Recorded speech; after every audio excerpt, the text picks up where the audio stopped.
everyone. I hope you are doing well. Uh, we get to start off with this sujoku puzzle. Sujoyku puzzle, however you say that. Uh, I had to pull up the list of voters. I think I have two announcements. One is that I have a puzzle coming to LMD very soon. It has received several tests over on CTZ, although it has not actually received many comments. So I don't know quite what to make of that. I really liked the puzzle, at least. Tristan really liked the puzzle. We'll see how it goes, but it has some Renbon in it. So, I mean, you know it's going to be good so far, just from that. The other thing that I have to announce is that I have recorded a video of me solving a bunch of puzzles from Sudoku Topology, which is a game that is coming out on Steam next week, I think Wednesday, something approaching that. Let's see, I can probably look up the exact date if I look over here. Yes, November 13th. You might recall that I streamed 3 puzzles of this game previously, and I quite enjoyed it. The demo was only 3 puzzles, and we did the demo. I found it didn't stream incredibly well, not because it wasn't very fun, which it was, but because it was very difficult for chat to communicate when trying to describe like where this location on a Mobius strip was or something. It was a little bit tricky for sort of chat to be involved. So I recorded a series of me solving those. Hey, Janine, how are you doing? So I think what we're going to do is starting the day the game comes out, I'm going to release sort of like 1 puzzle per day. They're probably an average of 15 minutes per solve or whatever. So if you're into that, you can see little videos of me me solving those. But yes, as Nell says, I did get a key from the game so that I could solve stuff. Oh, thank you. Yes, we are still working on the videos, although life got sort of thrown into chaos when we bought a house and stuff, and my husband, who does all the animation, got a job. The real secret is that the part I do is easy, because I just write scripts about stuff and then read the scripts, and then the hard part is the video editing, and the animation, which I do none of. So the easy part I could do at a higher rate, but anyway. So it will come out, but it will be a bit, and we've been talking about maybe like trying to do 30-minute videos instead of 60-minute videos so that they could come out a little more often. We'll see exactly. But yeah, video production is really the issue more than anything else. And the finiteness of time. Video production and the finiteness of time. We'll put it that way. Okay, so I think that is all my announcements. So that means, I think, that I get to read the rule set of this puzzle. So we have normal Sudoku rules. Good. Digits in a cage don't repeat, and sum to the clue. So traditional killer rules. And I guess we do actually have to mention that these 2 digits are different as part of the rules.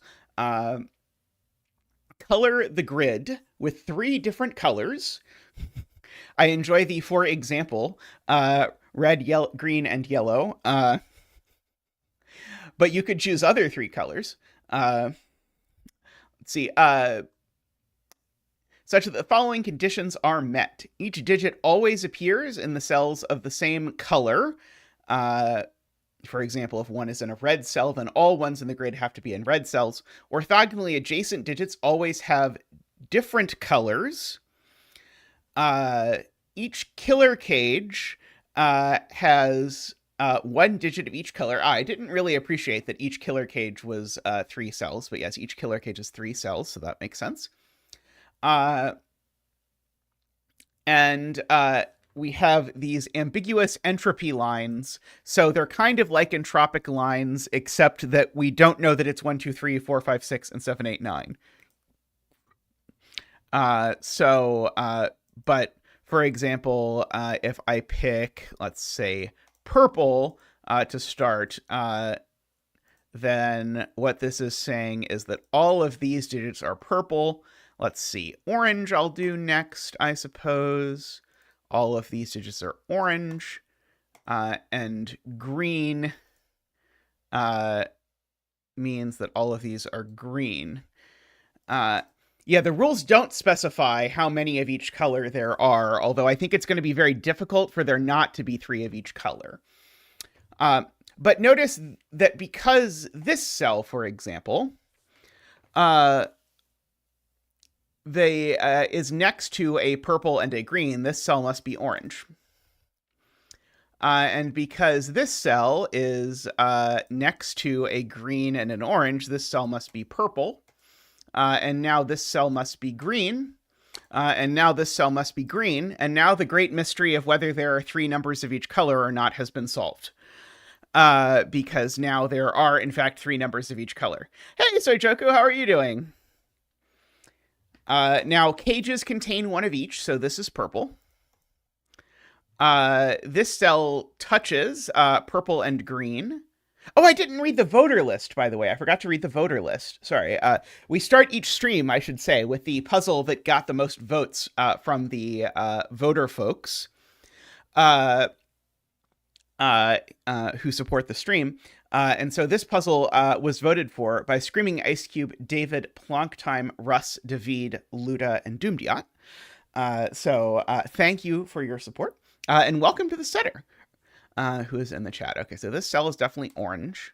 Okay, this cell can't be orange because it's in a cage with an orange, and can't be purple because it's next to a purple, so it's green. And now that's purple to finish that. That's orange because it's next to those 2. Let's see. Okay, so I can figure out what this cell is by looking at the column, because I do know there's 3 of each color now. It would have been really cool if it turned out that somehow it was possible that there were not 3 of each color, but chat keeps connecting and disconnecting. Am I having any issues with stream stuff, or is it just stuff like that?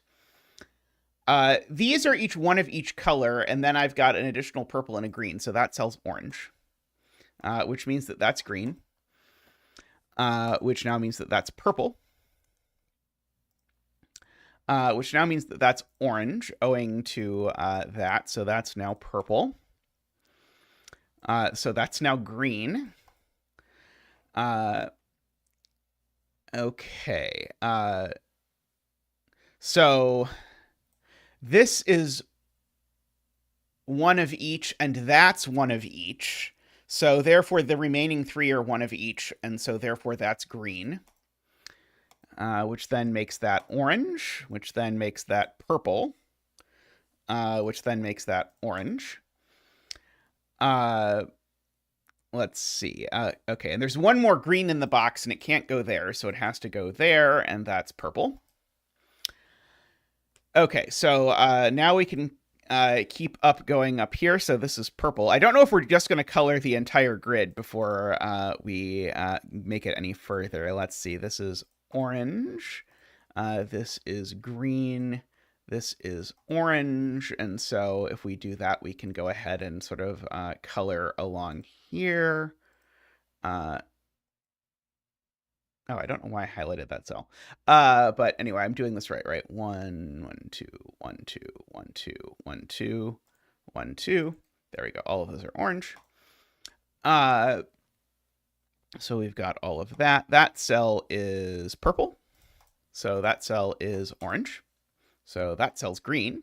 Hey, Ambrose, how are you doing? This cell now, we know what it is. It's purple. And so the cell before each orange is purple. So that one is the one that is purple. And then that's before an orange. That's before an orange. That's before an orange. That's before an orange. And then that one's also purple, even though there's not an orange after it. Okay, which means that this is green. Well, glad to have you back. Why did I make this cell gray? I don't think I really intended to make this cell gray. I think I intended to make it purple, but, we'll find out. Okay, so the other cell is green on the rest of the line. Yes, there are four colors, one of which is gray, but there's only one gray cell in the grid. Okay, this is green. So this is purple, and this is orange. Let's see, orange. Let's see, I still need a purple in the box, so it's there. Hey, Elithana, haven't seen you in a while. How have you been? This is green. Aside from being, we'll say, unthrilled with how the U.S. election came out, I'm doing pretty well. Let's see, this is orange. Let's see. Oh, this row, I just have everything except for the one thing. So that's one of each. So that's got to be purple. So that's the last purple for the box, and that's green. Fair. Totally fair. Okay, and this box, I might not actually know. Let's see. I do know that these are one of each. So I know that these three are one of each, but I don't think that quite tells me what it is. I mean, I guess if I work really hard, I know one of these two is green. So I know that's not green.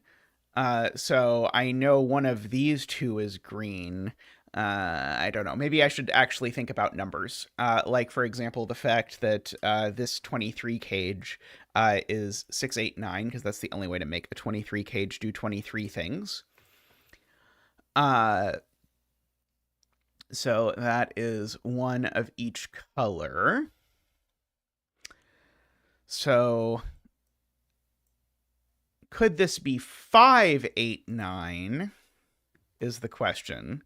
I feel like there's going to be a coloring reason why this cage can't be 589. Ooh, Tallcat has donated 5 memberships. Let's see who gets them. Given to Paul Fly, who also often gives memberships. Nicholas, Ilm, Amnosti. I feel like that was 4. Well, I will get a donation dance for Tallcat. Oh, Tristan. Tristan was gifted one, I see. Tristan has good luck at getting gift subscriptions. Okay, let's get a dance. Boop boop boop boop boop boop boop boop boop boop boop boop boop. Woohoo! Boop boop boop boop boop boop. Woohoo! Boop boop boop boop boop boop. Woohoo! Thank you, Zach. Thank you. And thank you, Tallcat. Greatly appreciate the generosity. Let's see. So I was trying to convince myself that there was going to be a coloring problem if I tried to put 8, 9 in this cage as well, but I don't know. Would mean the 5 and the 6 were the same color. Let's see. I don't know.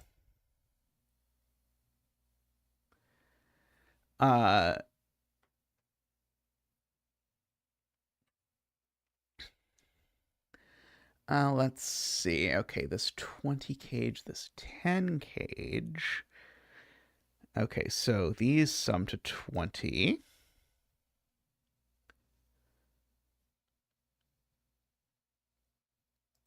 Oh, 17 and 3 has one of 6, 8, 9. Let me convince myself that's true in the worst possible way. There we go. Okay, yes. I have convinced myself that the 17 cage does need a 6, 8, 9. It would have been a really long time before I saw that, but yes. See, that would have been the not lazy way, Tallcat, but I was feeling the lazy way. So this is a 6, 8, 9. And so these two are the same digit. Yes, these two are the same digit because only one 6, 8, 9 is orange. And so that 689 goes here because it has to go in an orange cell in this box, and that's the only place it can go.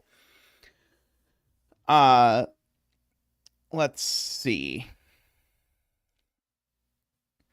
That seems interesting. Okay, so we've got 1689 exactly. So I know the 17 cage isn't that.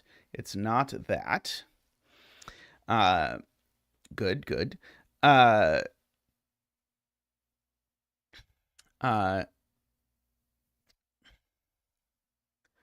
Let's see. The 20 cage certainly needs an 8 or a 9, and it only gets... Yes, okay, so... Yes, so these cells are both not 689, is what Emma is telling me. So this cell's not 689 for sure because of the...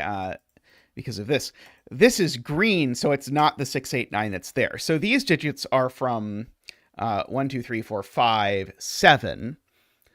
And in particular, what Emma is pointing out is that every 20 cage needs an 8 or a 9. And once you've observed that fact that you can't repeat that can't be a 689 because it would be the same 689 as that one, then you know that you need an 8 or a 9 in a 20 cage. By the way, you can always confirm these killer things with the lovely killer calculator up here. So this is not a 6. So one of these is a 6. Malcor encouraging me to notice that the lowest digit that can possibly appear in a 20 cage is a 3. So these are actually from 3, 4, 5, 7 only. Okay. Oh, yeah, I was going to say this orange 8, 9 definitely isn't there, but I guess that was already given to me. And it can't be 3 because the only way to do 3 is 3, 8, 9. Right.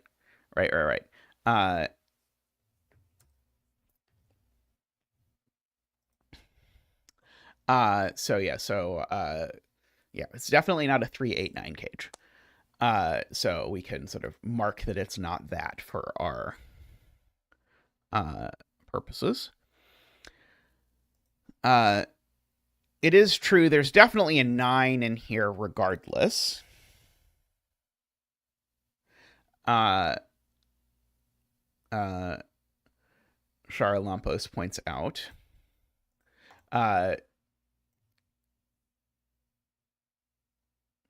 And yeah, so it's 6, 7, 9 or 5, 8, 9 are the two options.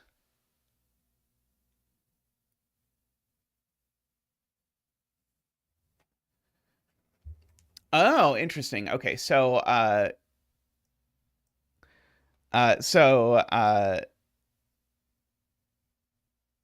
Emma has beautifully noted that in the two options, the 22 cage and the 23 cage always have 2 in common, because it's either 5, 8, 9, in which case the 8 and 9 are in common, or it's 6, 7, 9, in which case the 6 and 9 are in common.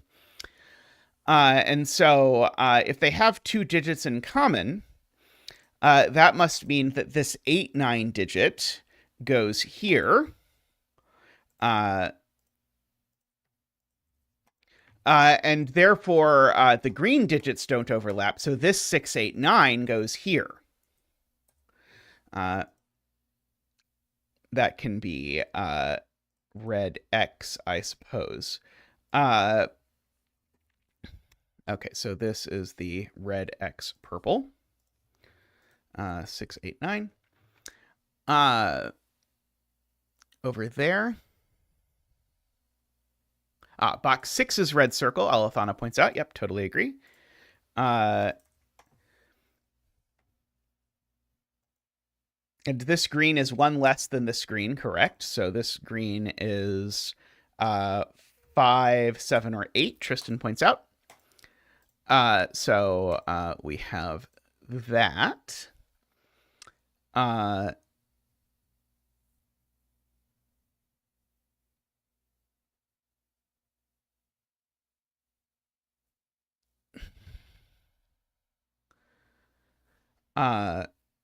Red circle in box 2 is there. Agree. So red circle in box 3 is there. So red circle in this box is here. Oops, sorry. And so red circle in this box is here. So in particular, this cell is orange. Oops, 8, 9. Okay.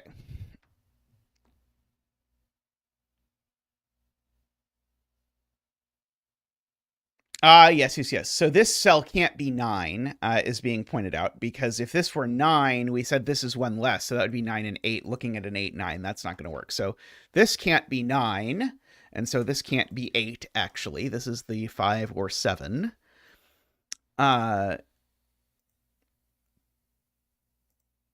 Okay, so this is one of each, and this is one of each. So these are assuredly a purple-green pair.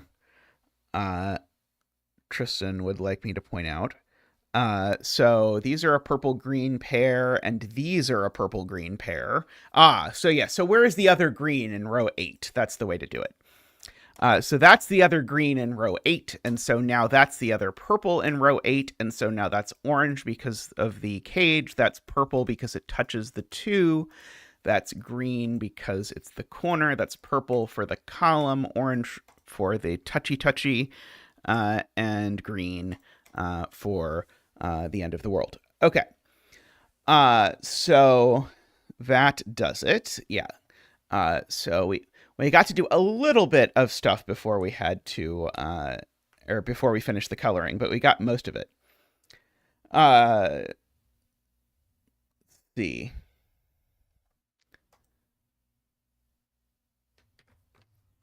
Okay. So, it's being pointed out by Matt Tressel in chat. By the way, welcome, Matt. That this 20 cage can't be 5, 6, 9 because it only has 1, 6, 8, 9. So that's gone. And so both of the remaining sums have a 7. So one of these two cells is 7. And so 7 is not orange, just for the record. It does at least let me mark out that this is definitely not 1, 2, 7, for whatever it's worth. And I also can say this 10 cage isn't 1, 4, 5, because if it was 1, 4, 5, that would obliterate this and make it a cage with 2 7s. And this is not a 7, 7, 6, 20 cage for lots of reasons. So now we actually know this 10 cage has a 3 in it if we want to mark horrible things that are true. Because it's now either 1, 3, 6 or 2, 3, 5. Okay, so now the 15 cage doesn't have a 3 in it. That probably doesn't tell me a whole lot. Does not tell me a whole lot, it turns out. Let's see. Purple X in row 8 is in a 10 cage. That is true. Okay, that is very clever. Okay, so that is Martin's point. So these are the 3 purples in row 8. However, this one sees red X. And so once you have that, well, both of these purples are in a 10 cage, which is very clever. And so this 6, 8, 9 can't be 8 or 9 because you can't put 8 or 9 in a 3-cell 10 cage. So this is, in fact, 6. And we can bring out Big Zach for the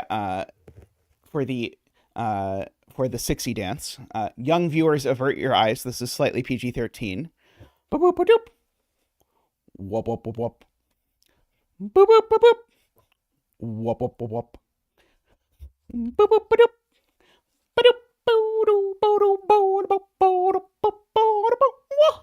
boop.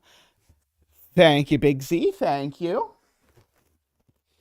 So yeah, that was really cool. So now we got that that's 8 and that's 9. And so yeah, so now all the red circles are 9. 9, 9, 9, 9, 9, 9. So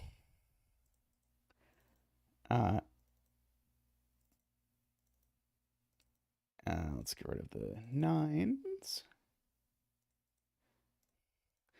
Okay, so now we can solve for x, as Garion would say, because we have 6 plus 9 is 15. We need a 7 here in order to make that work. And so now if you look over, now 7 is green, so it's not there. So that's the 7. And now we can solve for x again, because this is 16. We need 4. So now 4 is purple. And now this cage is 136 for sure, because we don't have a 4 in it. Oh, sorry. No, never mind. Sorry, that was a lie. Sorry, still, both options are still available, I think. I do know the sum of these two digits. I should probably figure that out. So this is 25, 34. So these two sum to 11. So they're not 5, 6. They can be 4, 7, or 3, 8 are the two options.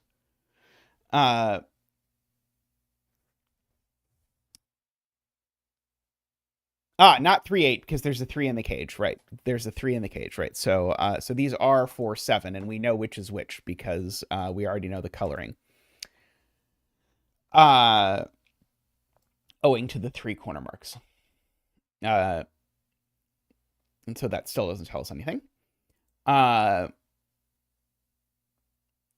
Okay. So now Alithana points out now 8 is a green in column 2. It can only be that cell. Let's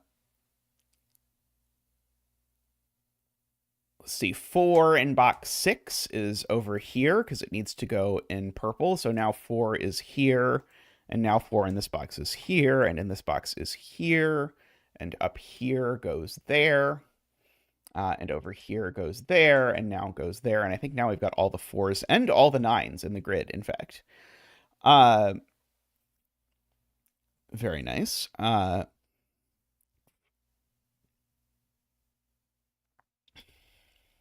Let's see.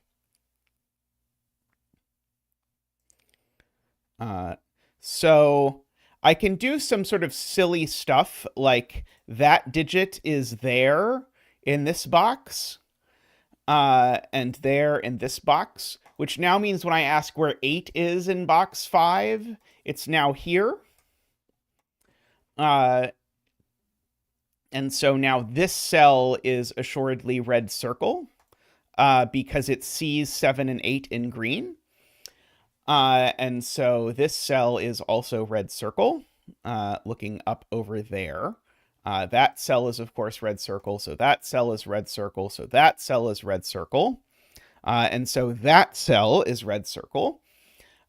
So we've got all of those. And so now I should be able to place all the 8s and 7s. Because now I see this cell isn't 8 or red circle, so it's 7. And so that's 8. And so that's 7, and that's 8. And so that's 8, and that's 7. And so that's 8, and that's 7. And so that's 8, and that's 7. And so that's 8, and that's 7. Bouncing all around that. So now we've got all the 7s and 8s in the grid.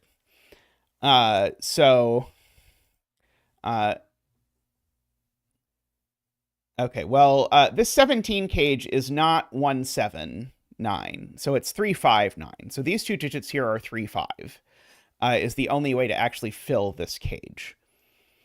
Which means that red circle is always 3 or 5. I don't know if I really need to mark that or not.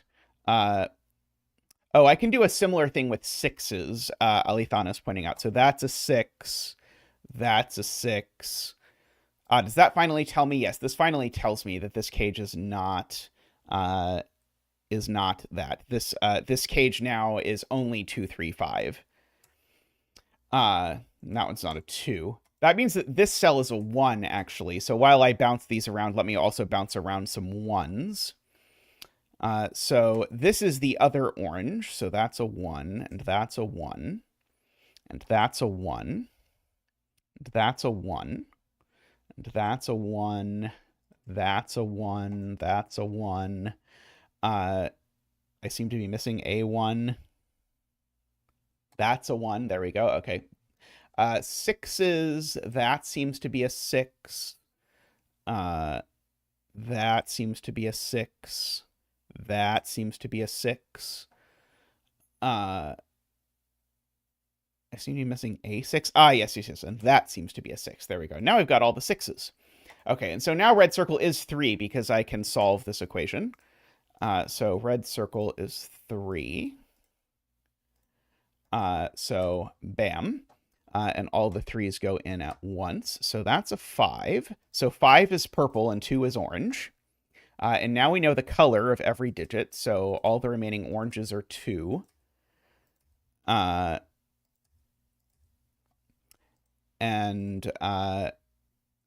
the remaining oranges are 2. All the remaining purples are 5. And then we are done. Very nice, very nice. I enjoyed that one. There was a nice sort of, I liked the sort of hybrid in the middle. I'd have loved to preserve the ambiguity in the middle a little bit, but I think that the ambiguity probably, with a rule this tight of the like 3 colors and they can't touch, I think you couldn't. I think with 4 colors, you could preserve the ambiguity a little bit more without having disaster happen.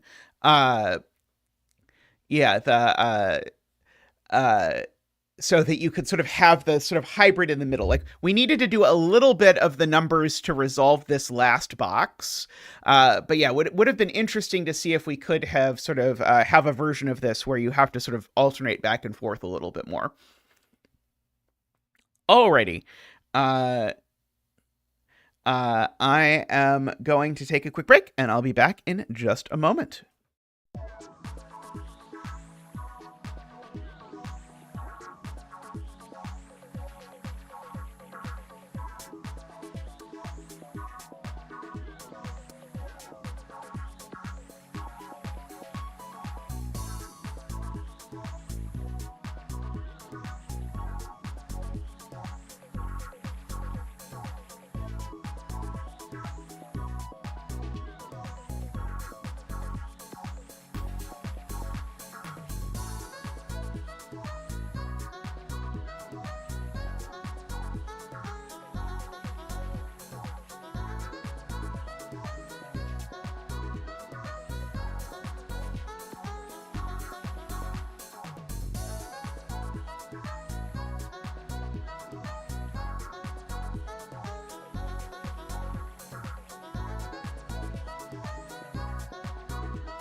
All right, welcome back.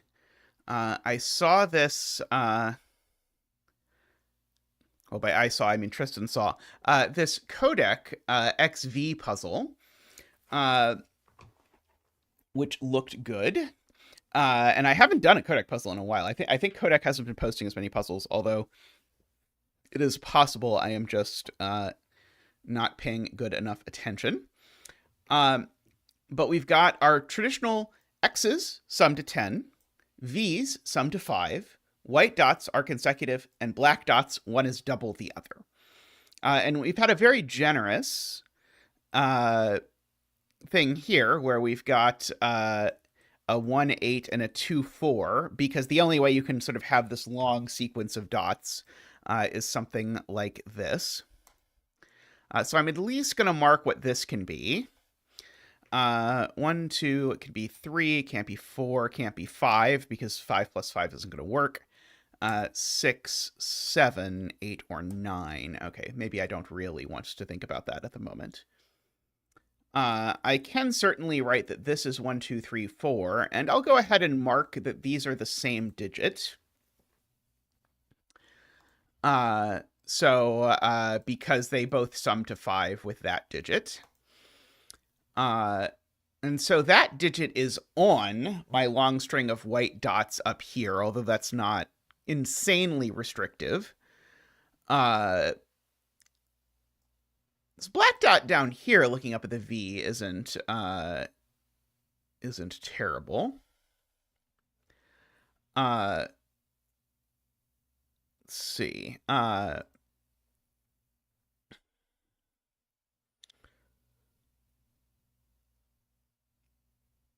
Makes 4 unplaceable in box 1. Okay, yeah. Okay, so yeah, red circle is on these dots. And so if red circle, got it. Yeah, so people want me to think about this. This is the point. So red circle's on the dot. So if red circle is 1, then there's a 1 on the dots, which means they have to be 1, 2, 3, 4, but whoops, this is a 4. So that doesn't work. So those aren't 1, so that's not 4. I think the same thing exactly happens if red circle's a 2. Because if red circle's a 2, we get a 2 on the dots, but no 3. So this is not a 2. And so, therefore, that's not a 3. So this is a 1 or a 2. We've got our 3, 4 here.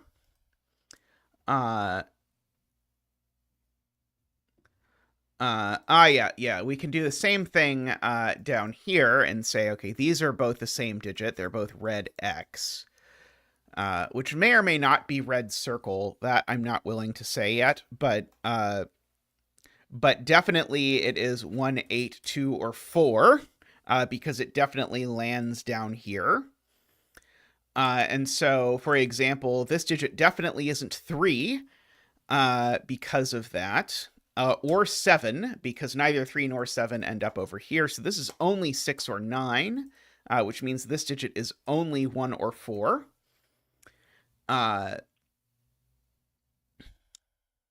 Interesting. Okay, so yeah, and I don't know, maybe I should make these like red colored cells instead of that, just so that I remember that these things are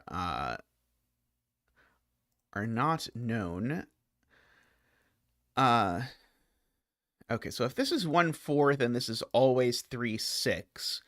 If this is 2, 3, then this is 4, 8. So this is always one of the high ones. It's always 3, 6, or 4, 8, funnily enough. I don't know if that's immediately useful. But the same is true of this. Oh, in fact, they're the same. Because these two black dots, we just said, if these are 1, 4, then this is 3, 6. And if this is 2, 3, then this is 4, 8. So these two are actually the same, which means that those both end up on the white dots up here. And the white dots up here can't contain both a 4 and an 8. So that's not going to work. So it has to be 3, 6. That's very cute. And so that actually resolves that this is a 4. And so we can bring out our mighty 4 dancing penguin.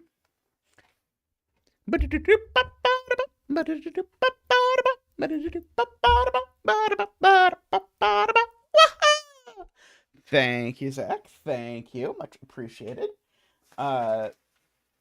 Let's see. So that was a very cool start. So that's a 1. Big Z is still learning the 4 dance. The 4 dance has a fair amount of speed in it, which is a little bit tricky. Okay, so we know that there's a 3, 4, and a 6 on these white dots. And if there's a 3, 4, and a 6, there better also be a 5. So these are 3, 4, 5, 6. However, these digits we know are the 3 and the 6 because those are the start and the end. And so these are the 4 and the 5 for what it is worth. So we... okay, yeah. So now Vish asks, where's the 6 in box 2? It's not there and it's not there. But also there's a 4 in the box, so it's not there or there either. So that just is a 6. Very good.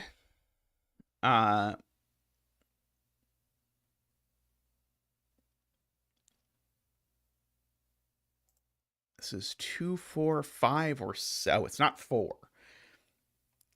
I guess. Okay, and these are 3 or 5, I suppose I should say.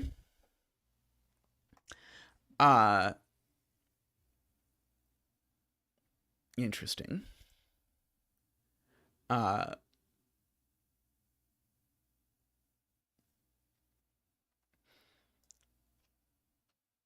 Okay, so 3 in this box is...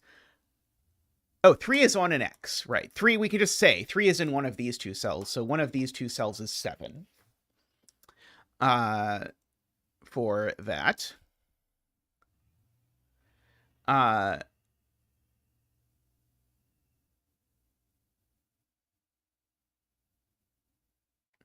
Okay. Tallcat and Neil want us to note that these 2 3 6s are different. So if these 2 were the same 3 6, that 3 6 would be unplaceable in box 9. So they're actually different. So we actually can color them. And in particular, that actually tells me that this cell can't be a 6 because it sees a 3 6 pair. So it's actually 9 1 1. Very nice. This puzzle is art. Not that that's any enormous surprise given the setter, but wow. Let's see. So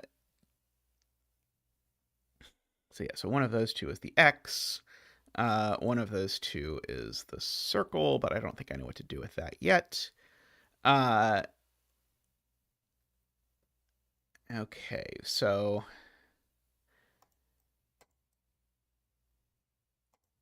So it's something like that. This cell is like almost a naked single or something. So it could be 2. It can't be 3. It can't be 4. I think it could be 5. It can't be 6. It can't be 7. I think it could be 8 or 9. Okay, so there's a lot of options for that. I'm not going to chase that any further for the time being. Let's see. Do I know anything about the 6? I don't think so. Not immediately, anyway.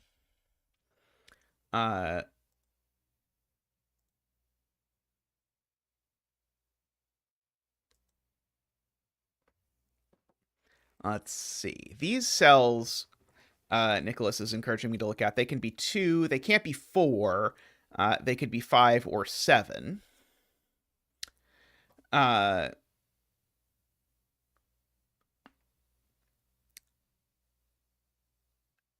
and one of them is definitely 2. So one of these 2 is a 2. Because one of these is an X and one of them is an O. I don't know what to do with that, but one of these 2 is 2, so that cell's not a 2.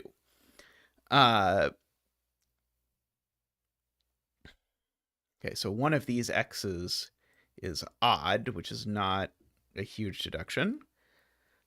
Oh, this can't be 3, 7. Oh, no, this can't be 3, 7 if this is a 5 or a 7. But if this is a 2, then it's okay. Uh, uh, so that is so yeah, so I think that's going to be important somehow, is that I can't accidentally create a 3, 5, 7 quadruple. Uh,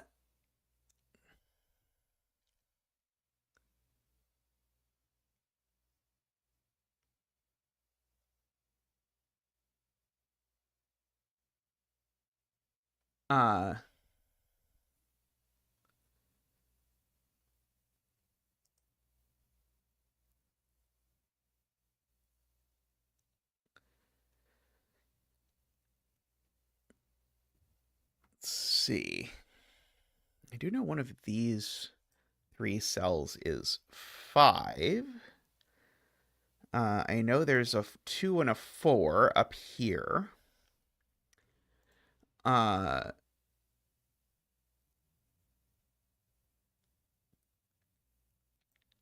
know there's no 9 over here.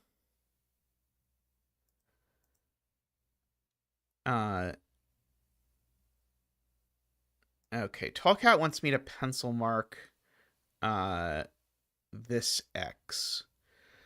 So can't be 1, 9. It could be 2, 8, 3, 7. Can't be 4, 6. And this one, I think, is exactly the same. Can't be 1, 9. Can be 2, 3. Sorry, can be 3, 7 or 2, 8. Just in terms of that.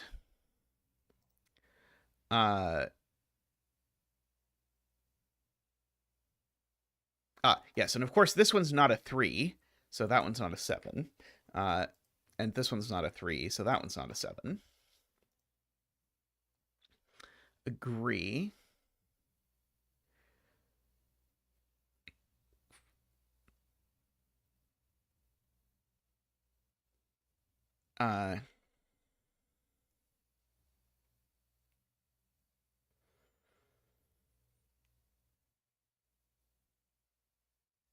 Yeah, they can't both be that. I think the only set you missed, Selena, was people trying to do my puzzle that was on CTC with set. But yeah, these can't both be 3, 7, because if they were both 3, 7, then that would be 2 7s ruling 7 out of this box. So at least one of these is 2, 8.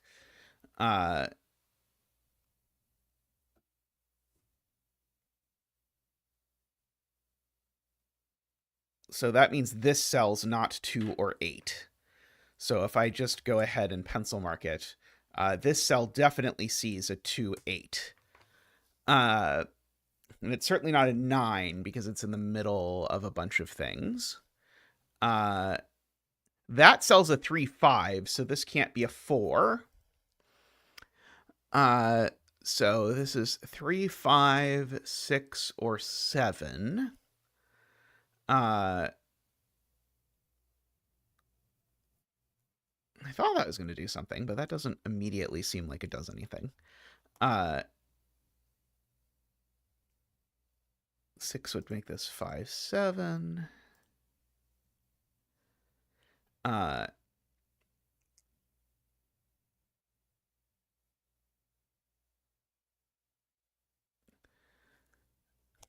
Is there a problem with both x's being 2, 8? I don't think both x's being 2, 8 is forbidden.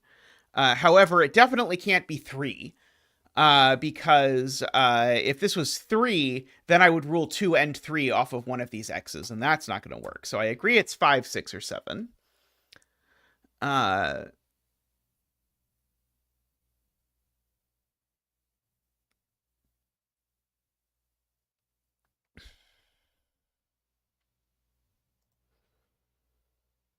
Ah, yes, and it can't be 7 for exactly the same reason, because one of these two directions would be 7, 8, and that would break the x. So this is only 5 or 6 at the end of the day. So these are certainly from 4, 5, 6, 7. That one I know at least isn't a 6.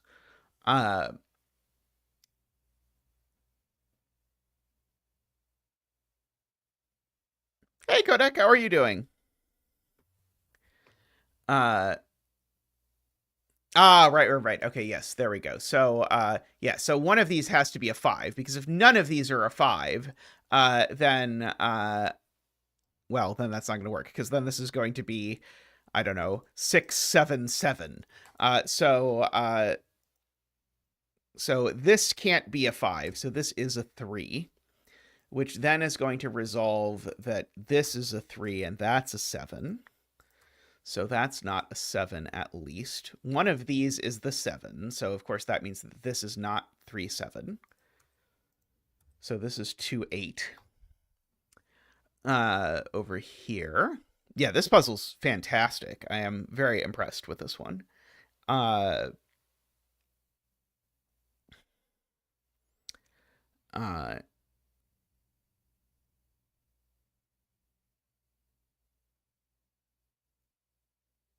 This can't be a 5, Doylear is pointing out, because it would have to go 5, 6, 5 or something. That's not going to work. And likewise, this one's not a 4, because it would have to go 4, 5, 4. So these are just a 5, 6 pair with a 4, 7 over there.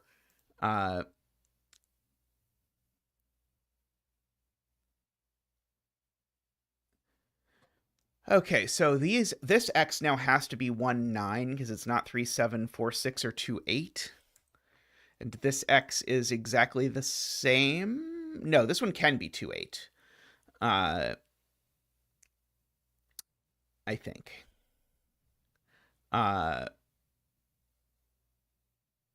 It would sort of force me to put 2, 8 in there.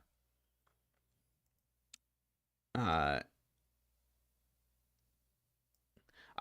can't be 1, 9. It can't be 1, 9 because of this same crisscross geometry. If this is 1, 9, then I need to put both 1 and 9 in box 5 here.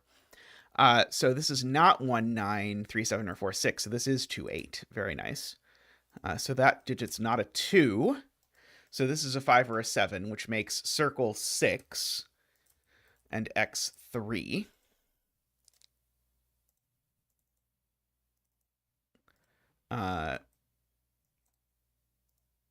And certainly makes that a 2, owing to our geometry over there.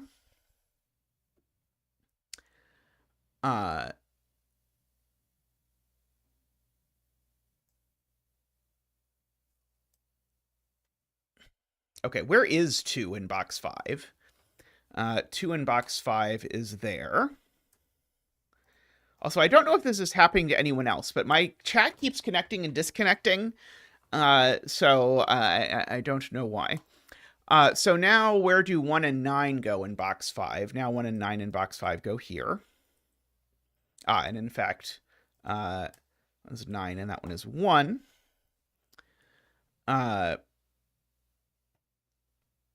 So one of these is a 7. The 7 in this column is definitely not here. In fact, I can just fill in this this column. It's not 1, 2, 3, 4. We still need a 5, a 6, and a 7 is what these are. 4 is placed in box 5. Very nice.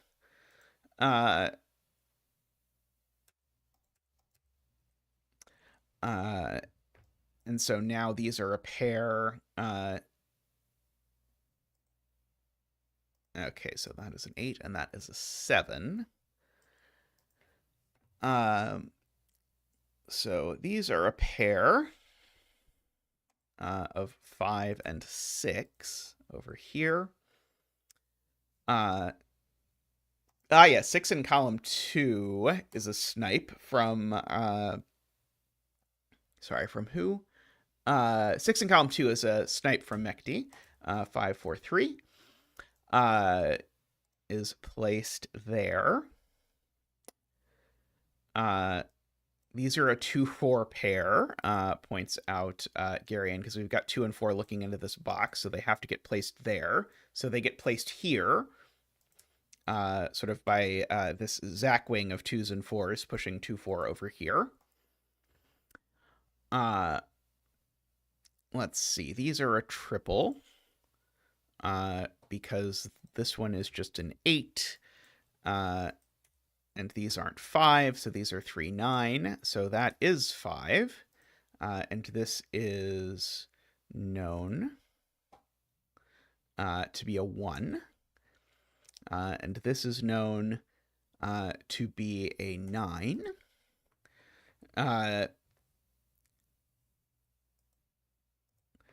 Okay, so we can look at all of these cells. Okay. I retract. I don't really want to look at that. Let's see. There's a 6 over here just by sudoku, because we need to put a 6 in this box somewhere, so it goes there. There's an 8 over here somewhere. 6 in box 9 is placed, Garian points out. So this is 5 or 7.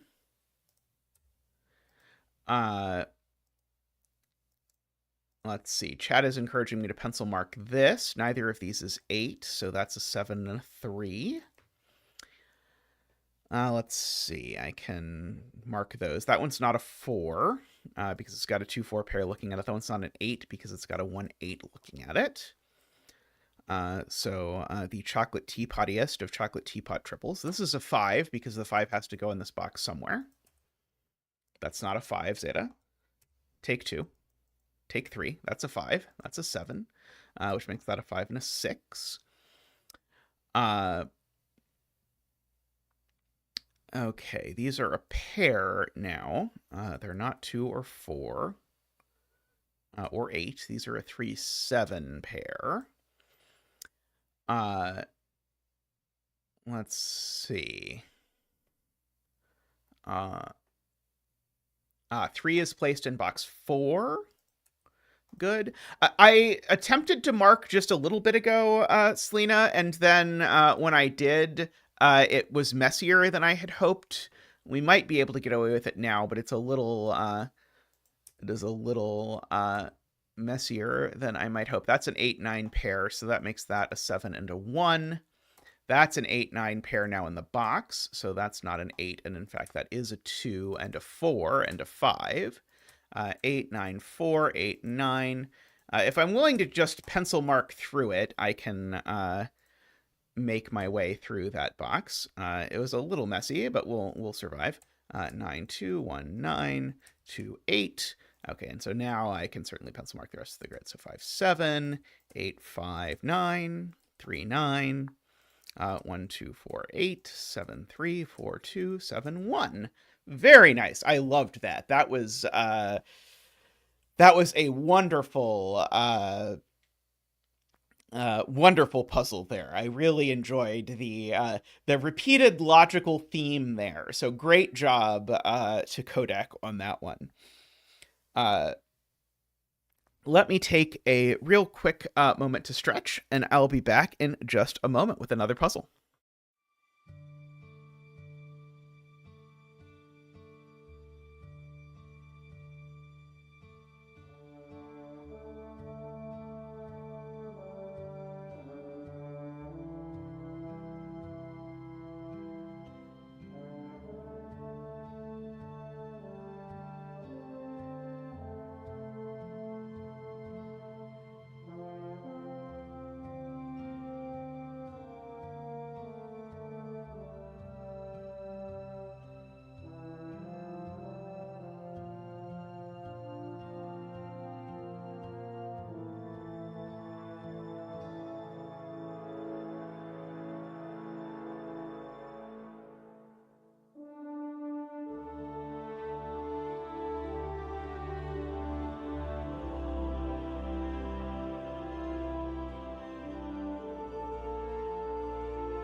Welcome back.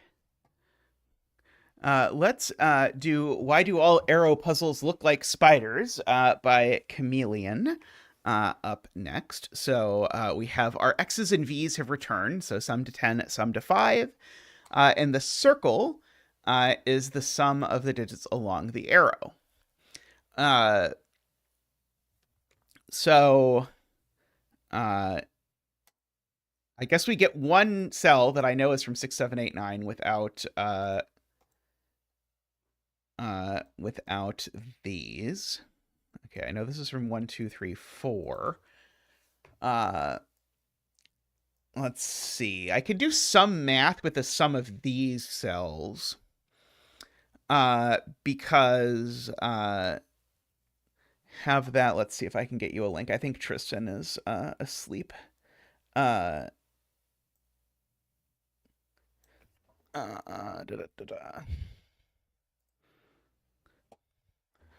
There is a link for you. Oh, it looks like Tristan's actually awake.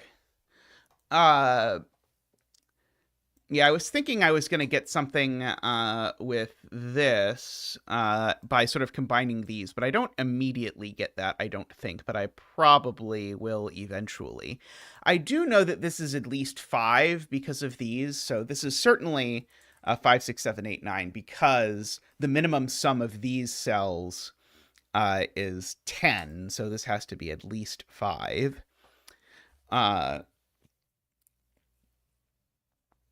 Let's see.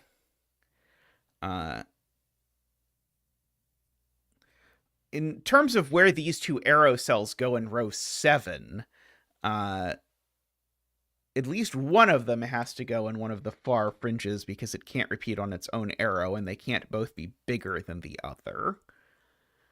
Let's see. These two need to sum to at least 10.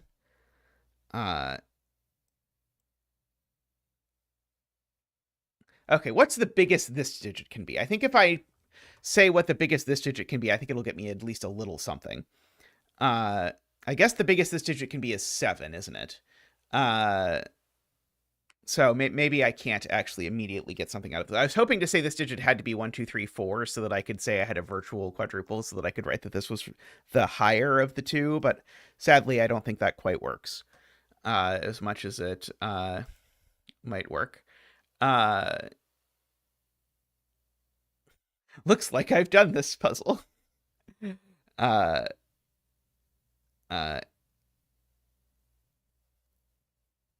Yeah, I already marked the V. Oh, right. 7 doesn't work because of the V. 7 would put a 1 and a 2 here, which would break that. Okay, so yeah, so 7 doesn't work. 6 doesn't work because I would need 2, 1, 2, 3s. Oh no, I could do 6 with a 2, 3. Sorry, I could do 6. It would be crazy, but I could do it.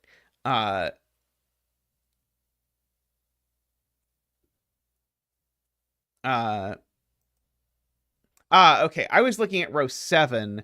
Tallcat is saying I should instead look at box 5, which makes sense. And notice that both of these circles can't go on the X. So one of these does go on the other. So that is interesting. At least in terms of that.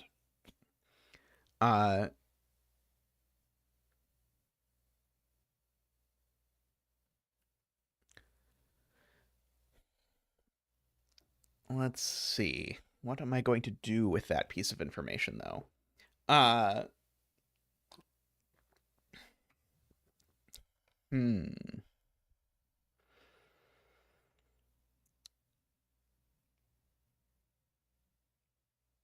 You know, one of them definitely goes on the X. Not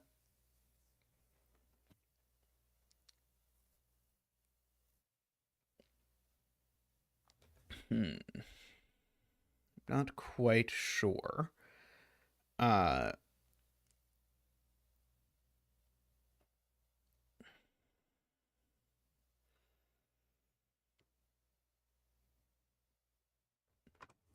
larger of these is the sum of 3 digits, but that's not super exciting.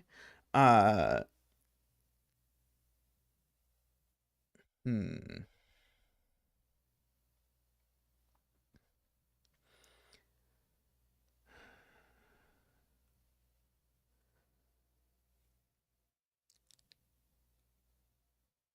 Okay, people are encouraging me to highlight some random cells. So uh, the idea here is that uh, these have the same collection of digits. And so if I cancel these, they don't have the same collection of digits anymore, but they do have the same sum. Uh,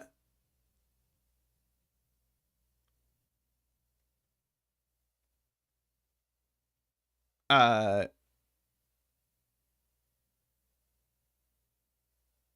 it's not true because that cell is there. Uh, so I don't think this does anything. I mean, it lets me like say something about something is something plus something, but that's not really exciting.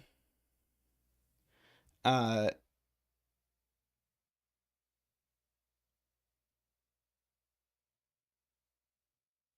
People keep saying remove the arrow and circle in yellow. This arrow has uh, that.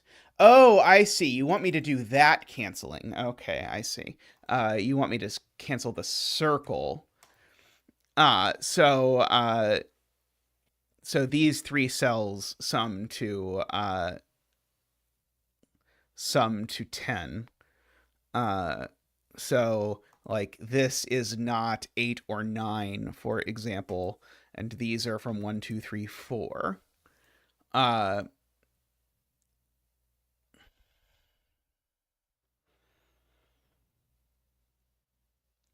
uh,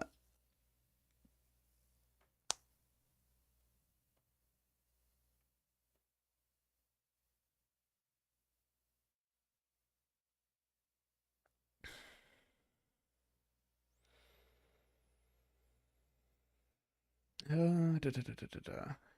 People want me to redo this. Let's see. I can redo this. So I see. So what people want me to redo is that. They want me to cancel it like that on both sides. Oops. And so the point is now these cells now sum to 10. So these are in fact 1, 2, 3, 4. Uh, and so this one is, funnily enough, not 7. And so these digits are, of course, from 5, 6, 7, 8, 9. Uh,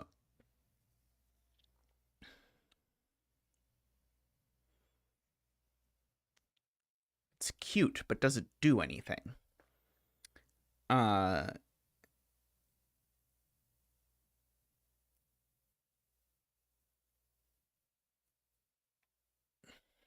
hmm.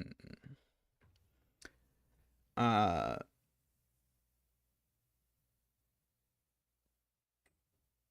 I mean, this digit's at most 6. Uh,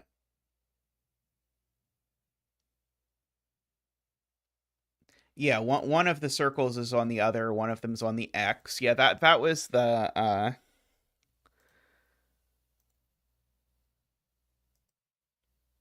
the first thing that we had commented about. Uh,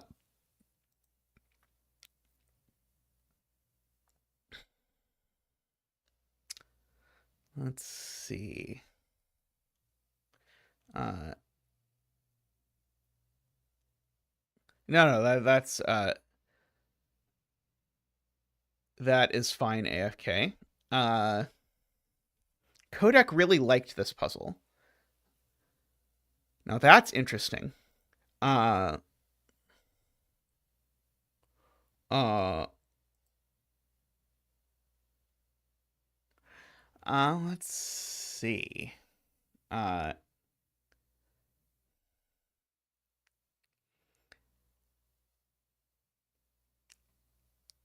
Because if Kodak really liked the puzzle isn't going to be continue torturing this system of equations that we're currently torturing. It's going to be more interesting than that. But I'm not quite sure. I feel like there's probably a bigger idea than the present idea.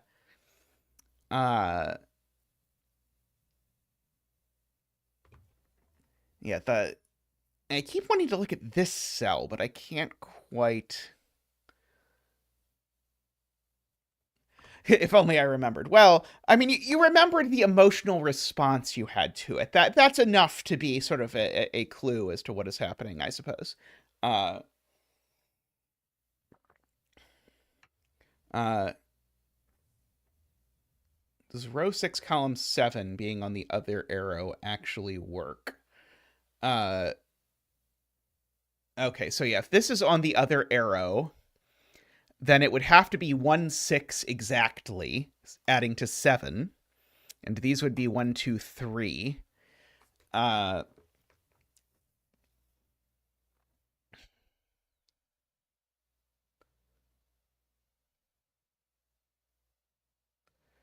uh,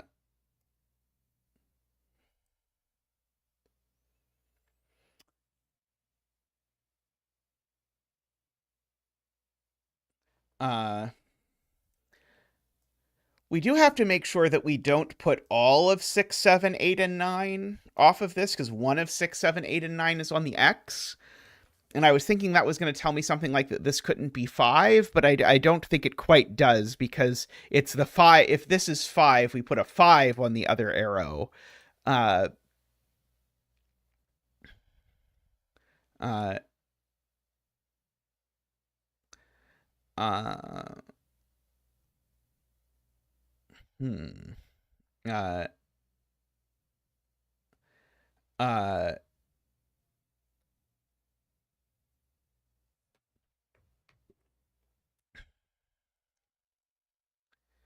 yeah, is there some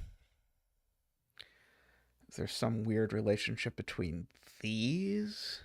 So maybe the question is, where did these digits end up in box 5? Because they either end up on the same arrow, in which case that arrow, of course, sums to 5, or they end up in different arrows, in which case neither arrow sums to 5. So there's two worlds. These two either end up exactly here, and this sums to 5, or they end up split, in which case this can't possibly end to 5. There's no way this is the other sum to 5, because if this was the other sum to 5, it would force these two over here, and both arrows would sum to 5, which does not work. So what do we do? So does the world break for some reason if I say that these are the same sum to 5? Because I'd put those up there. So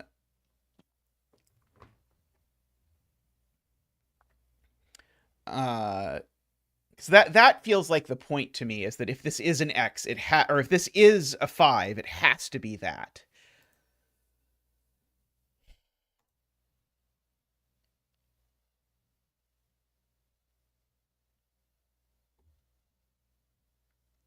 Okay.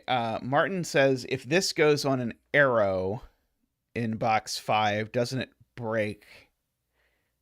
Ah, yes, yes, yes. Okay, that is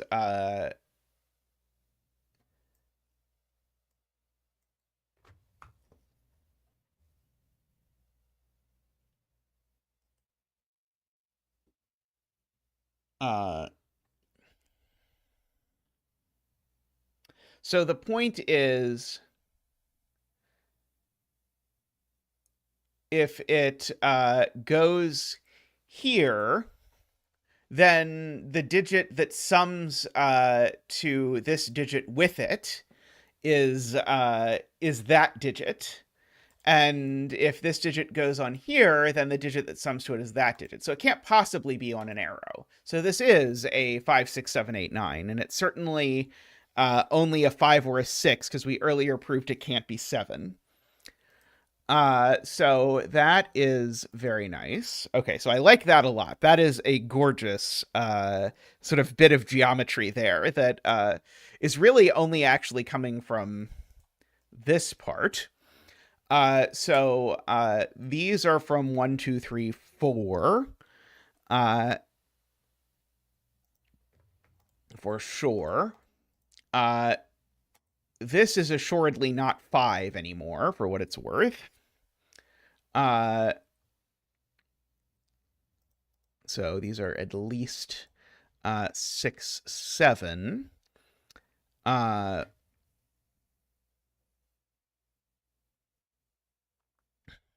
Let's see.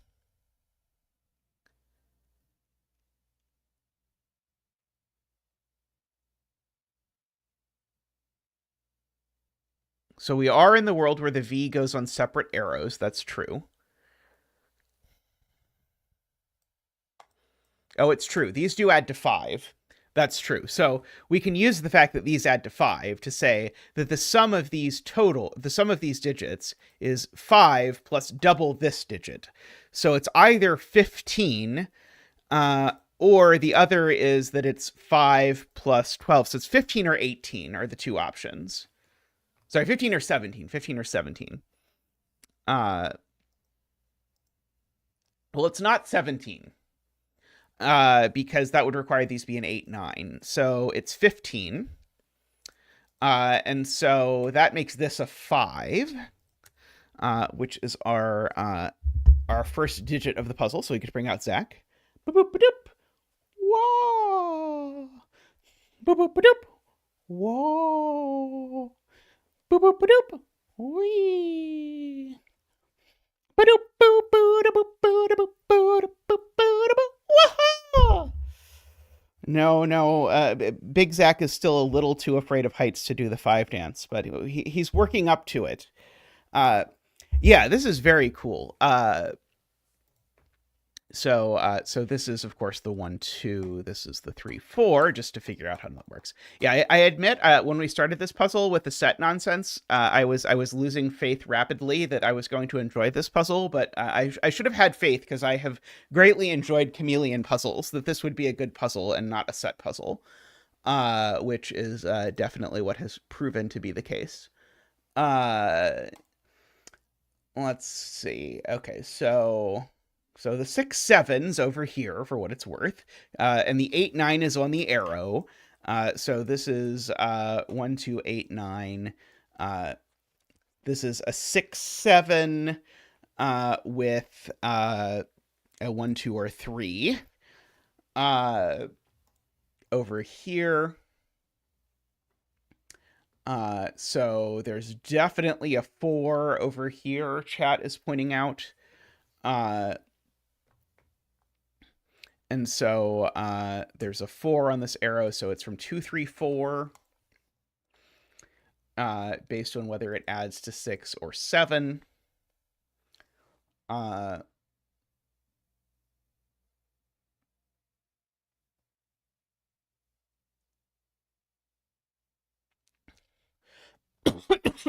Excuse me.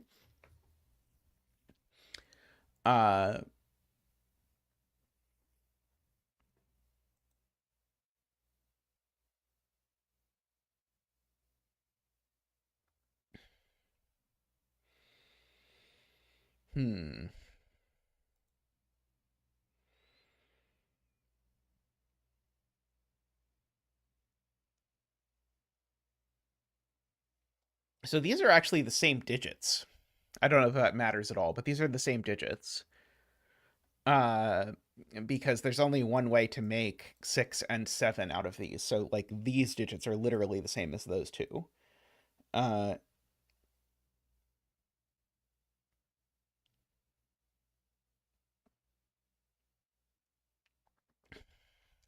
Mekti points out that we know that these 2 digits sum to 15, so therefore we know that these 5 digits sum to 15, so therefore this is a 5.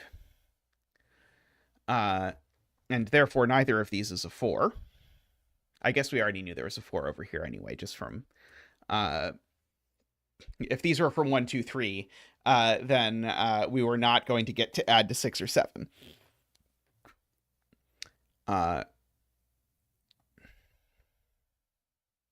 So this isn't 6 is the point. Because if this were 6, then these would be 1, 5.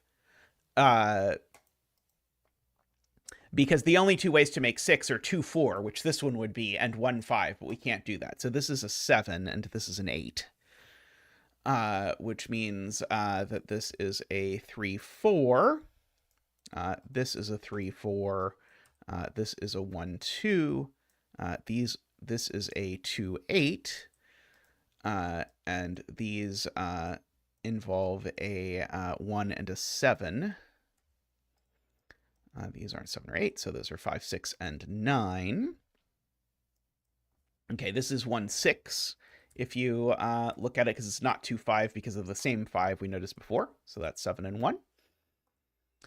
Can get rid of the green and also probably get rid of the corner mark.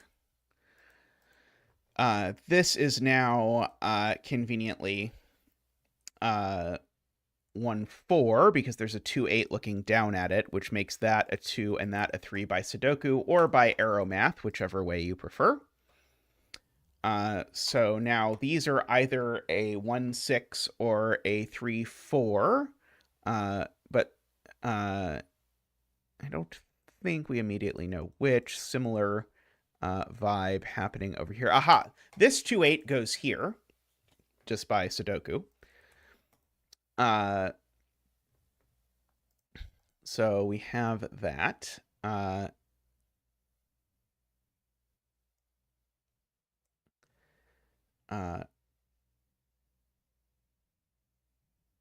Okay, so let's just write in all the possibilities. So 1, 9, 2, 8, 3, 7, 4, 6. So this X is definitely not 2, 8, owing to the 2, 8 looking up. It's not 3, 7, owing to the 3, 7 looking up that column. Of course, that's not a 1, so that's not a 9. And this isn't a 4, so that's not a 6. And so this is... Oh, and it's not a 1 either. I see, because there's a 4 pointing up. Okay, so it was just a naked single, basically. So this is 6, 4, making that a 9.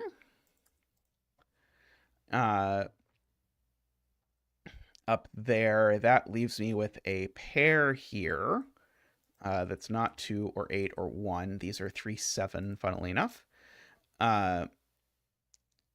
Let's see.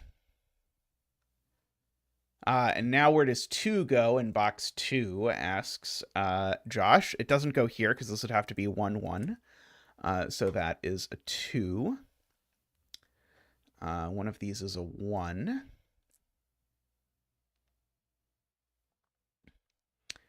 Let's see. If this was a 5, that would be a 5. That looks okay to me. Oops, I don't know why I just filled it in. I thought that same thing, AFK. I made exactly the same mistake that you typed and then deleted because I was about to do the same thing.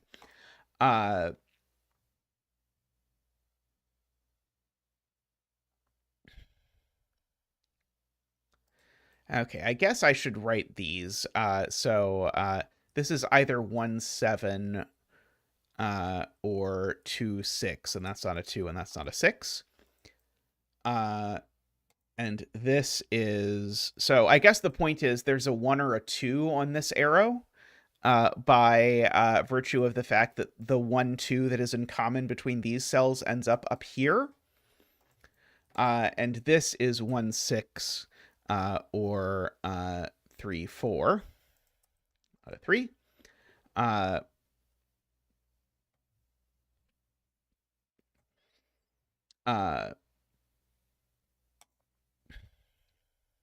4. Okay, so this is from 5, 6, 7, 8, 9. It's not 6 or 7. So this is only from 5, 8, 9, and it's got a 1 or a 2 on it. Sure.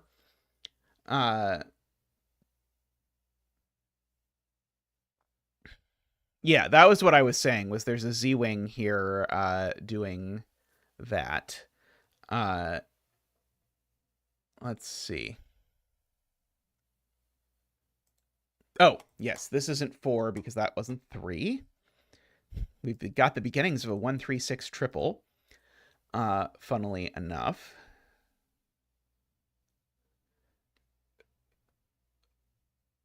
We know that one of these two is 1.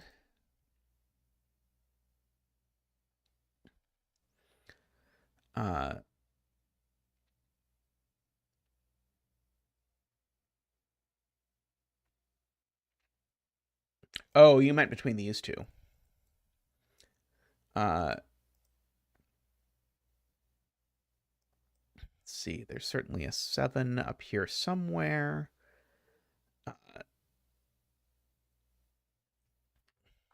There is a 6 up here somewhere.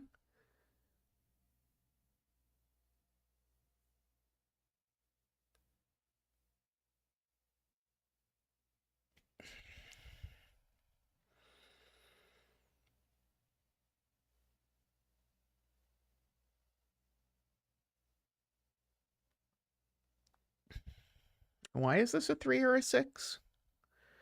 Oh,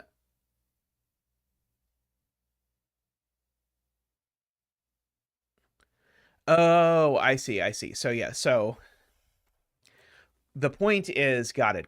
So the point is that these are either, if this is 3, 4, then 3 and 4 end up here. Or if this is 1, 6, then 1 and 6 end up here. Uh,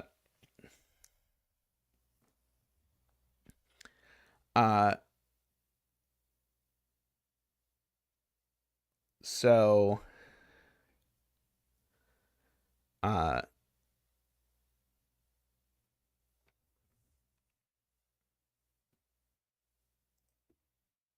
and they can't both be there because this can't be 7 because there's a 3-7 pair. Got it. Right. So one of them ends up in the circle. So that means this circle is from 1, 3, 4, 6.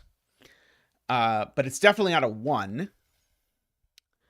And it's not a 4 either, because if it was a 4, it would need to be 3 plus 1. But in the universe where this is a 4, the 3 is up here. So this is only 3 or 6.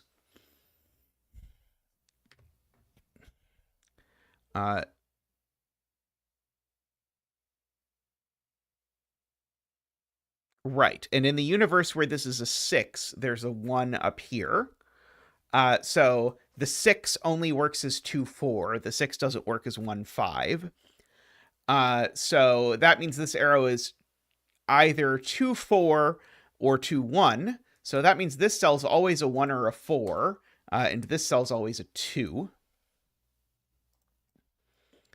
And so we've got a 1, 3, 4, 6 quadruple where that is the 3, and that's the 4.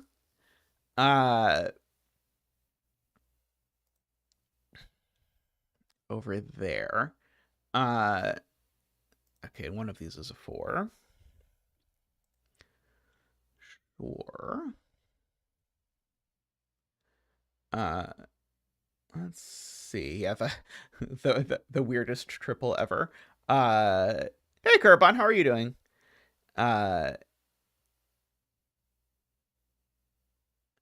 Okay, it is maybe worth noting that if this is a 3, 1, 2, then these are exactly 4, 5, with that summing to 9.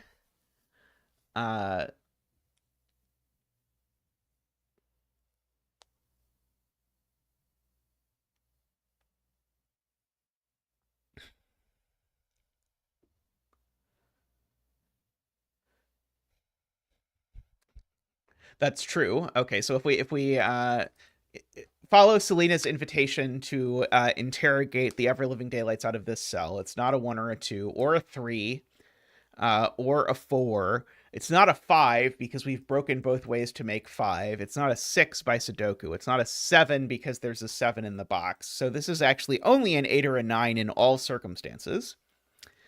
It is, oh god, 6, 1, or oh no, 642 would make this one yeah. Okay, yeah. So 8 breaks in all cases. Uh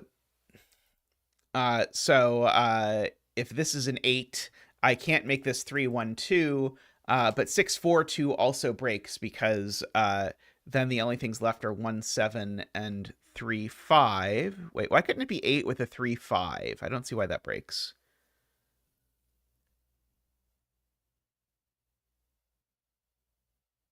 Oh, because in that universe there would need to be a 1 up here because of the wings up here, right? Yeah, this if there's a 6 here, there's a 1 up here, right? So yeah, because of the way that we sort of identified the sort of the Z wing on these, this can't actually ever be an 8. It's always a 9. Okay, and so it's not 3 plus 6, it's not 2 plus 7. So this is either 1 8 or 4 5. And that's not a 4, so that's not a 5. So we get a weird 1 4 virtual pair.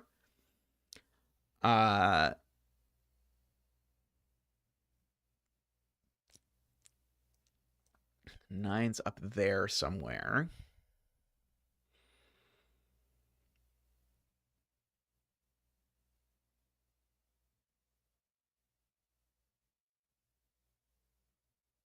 Wait, haven't we just ruled 1 out of row 3 entirely? Oh, no. The point is 1 in row 3 is over here, which means this is not a 1 7. Right, because if this is 1 7, I couldn't place 1 in row 3 at all. So that makes this actually a 6 2, which gives me a 1 2, which gives me the 1 over there.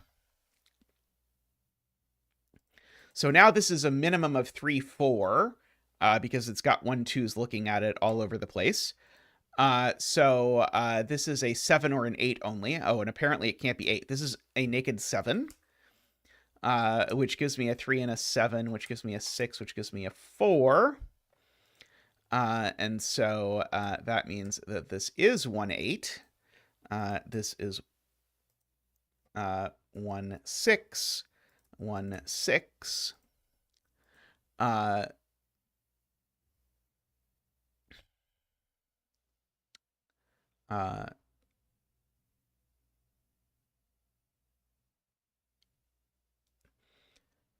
2 in box 3. 2 in box 3 is there, which makes this a 3 or a 6. This is just a 3 4, though, if you look at the options, which makes that a 6, which makes that an 8. So now maybe we can get away with marking. So this is a 5.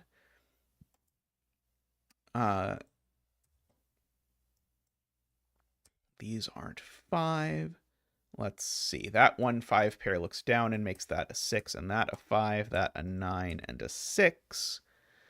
Let's see. You can clean up slightly there for me, Mark.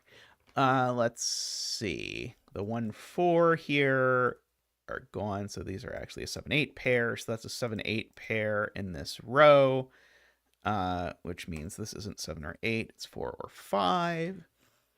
It's possible I marked at an ambitious time.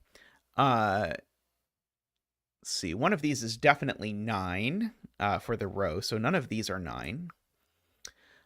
So that makes this a 3 4 9 triple, so that's a 7 and a 6. Let's see. No 7 there.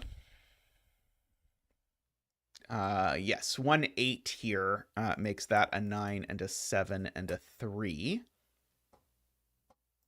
And an 8 down there, a 7 there, 7 and 8. 5 over there.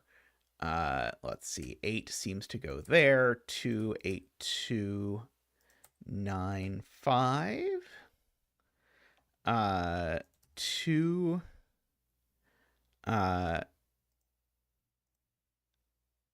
Let's see, that's a 4 9 pair looking over at an 8. making that a 5 and a 9 and an 8 and a 1 and a 5 and a 1 and an 8 and a 3, 4, 9. 3, 4, 9, 4, 5. 4, 3, 9, 1, 4, 1, 3, and 7. Very nice. I really enjoyed the piece involving these arrows and this cell. That part was really neat. That was definitely my favorite part of the solve overall. Alrighty. I am going to take a quick break and be back in just a moment.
Alrighty, welcome back.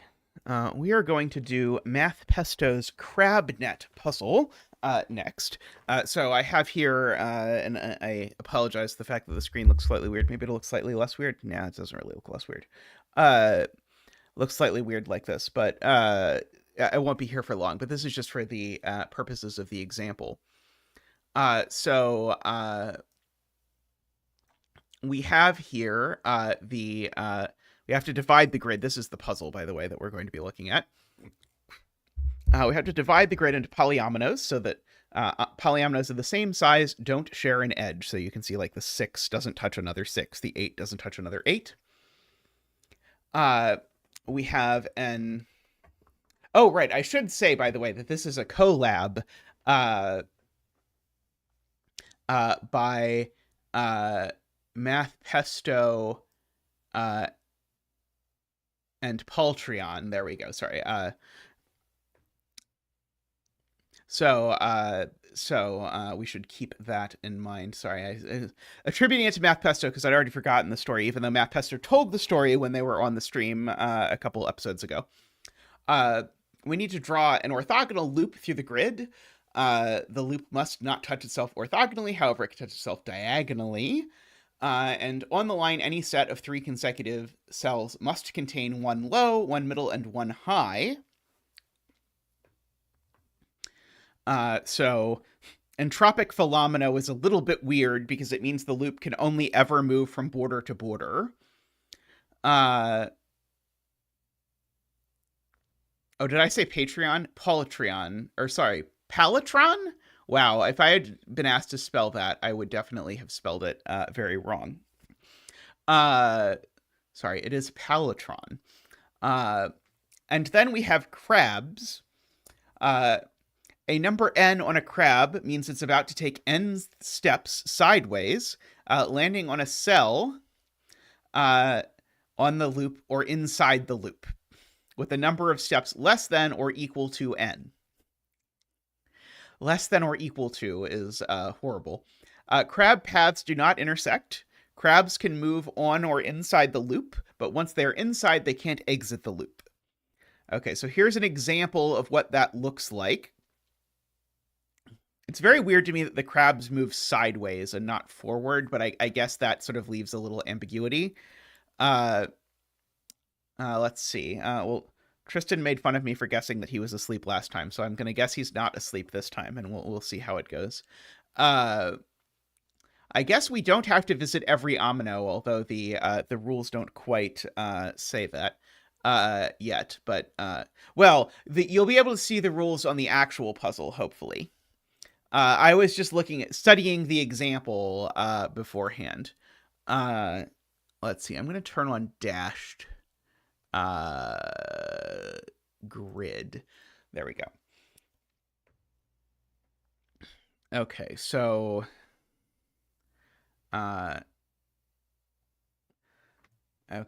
we need to draw an entropic loop. The loop must not touch itself orthogonally. However, it can touch diagonally. We have this business of the entropic stuff.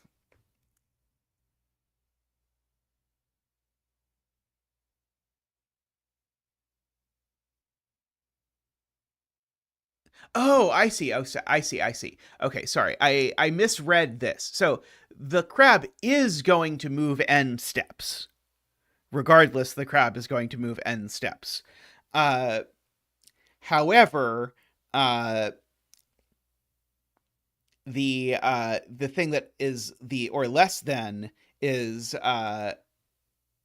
sorry, let me pull up the example again, is that it's going to land on a cell that is on or inside the loop with a number less than or equal to n. So it started on a 4, took 4 steps, and landed on the loop on a 1. Okay, so it's not that it takes up to 4 steps, which is what I thought it was. Oops. Okay.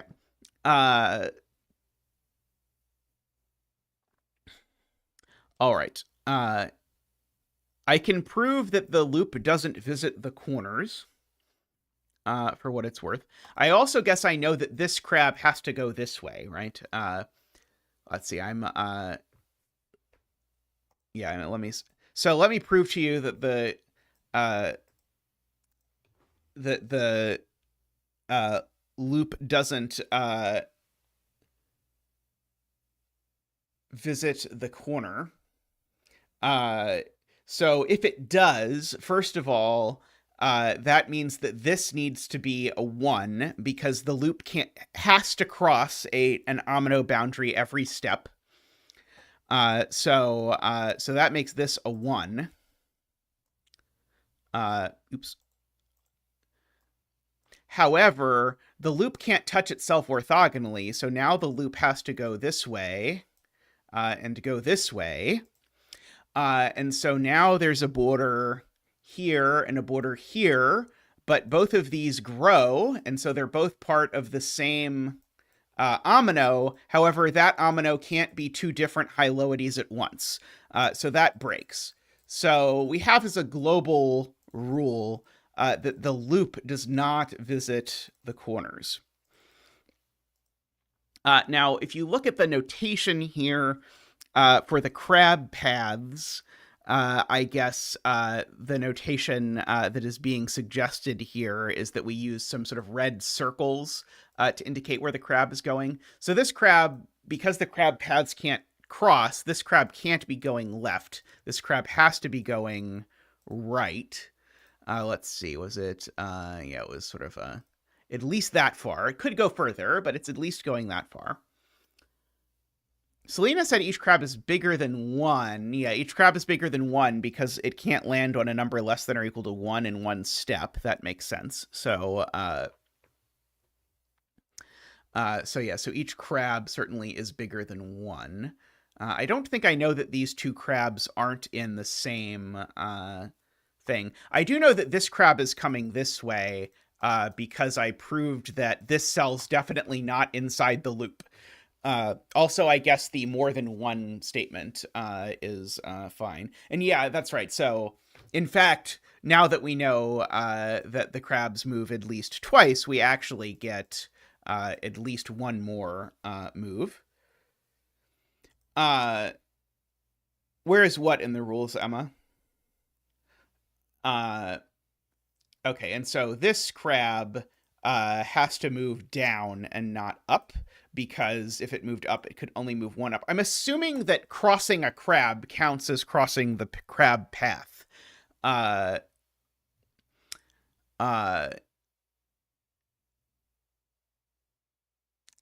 I'm going to assume that crossing a crab crosses the crab path, so I'm going to say that this goes this way.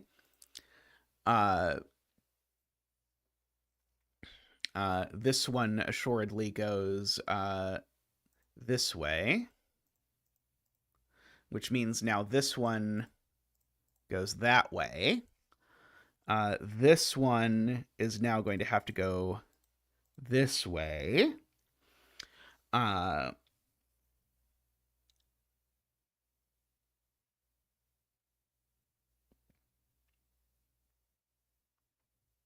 Right. This one has to go this way. Okay, and this one can't be going 7, because if it was going 7, it would definitely cross the other one. So that means that there's a thingy thing here. There's a border. This 7 omino doesn't join this crab.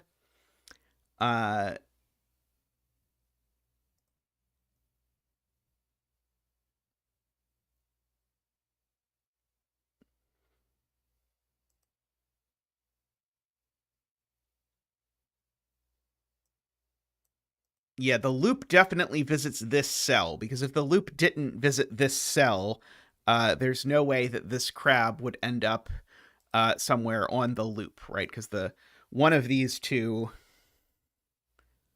is on the loop.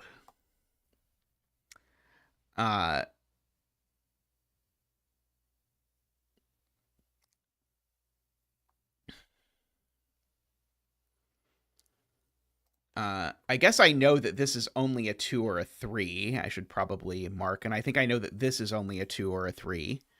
Uh, because we can't have the crab walk onto its friend.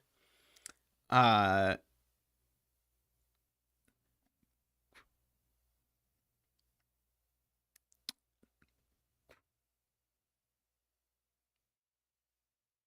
yeah, unfortunately, I don't think there's anything I can do about the fact that this is very difficult to see.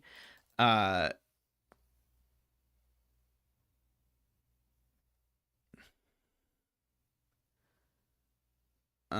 Sadly. There's a Penpa version with arrows, though, Emma. And the Penpa version won't have the nice pen tool stuff. Yeah, the crabs are also more fun, but oh, did we never actually get a link to the puzzle? Tristan. One moment. Control C, Control paste. There we go.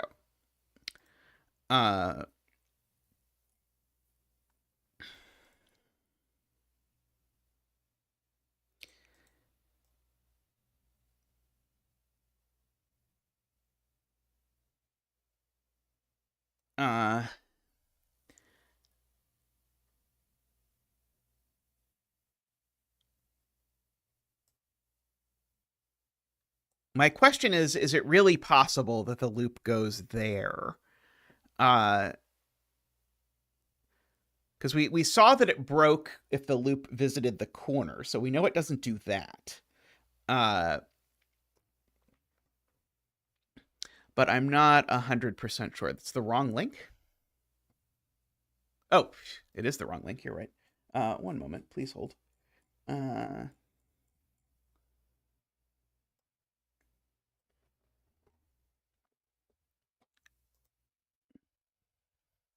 uh,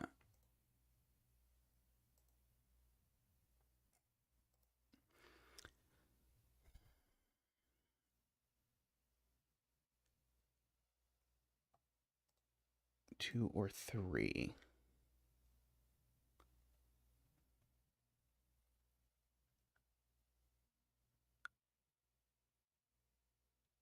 Right. So we can't do this along the border is what Emma is pointing out. And we have to visit this cell, which means we always have to go the loop always does that.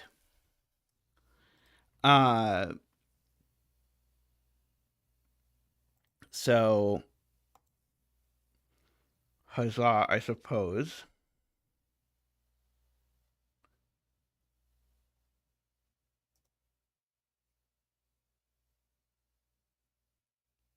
Oh, which does mean, by the way, that there's a bar between these two. Oh, you want me to, I don't know, that's not really any more visible, and it's also confusing to anyone who knows what a corner mark means. Like, is that really better?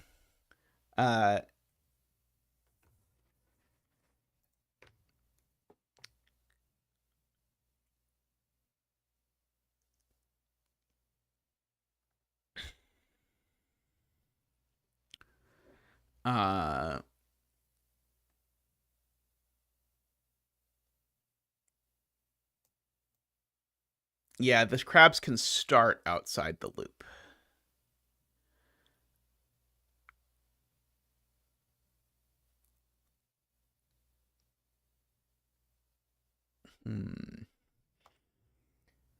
Trying to decide if I'm supposed to ask the question of if this 2 can really take this crab, but I don't I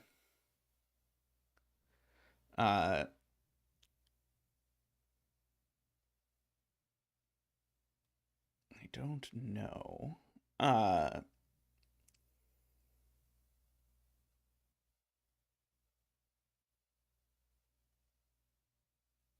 Welcome back, David. Welcome to our crab adventure.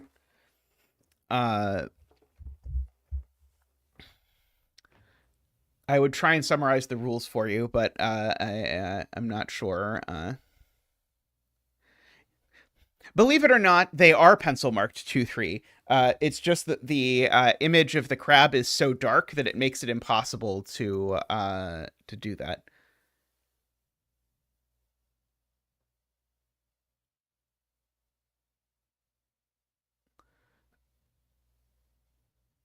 I don't think that I can, Liam, because I think the omino could go. I think this could be a connection of the omino as long as the loop turns there. Uh, uh,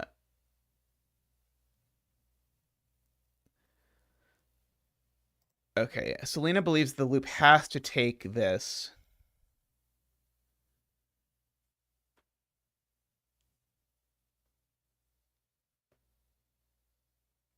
And it would break entropy. Right. I guess yeah. I do have to be thinking about entropy, don't I? Like this is a low number in terms of uh, entropy. I could color it like that, although that's very confusing.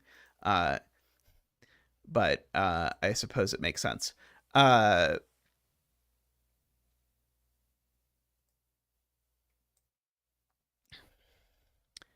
uh,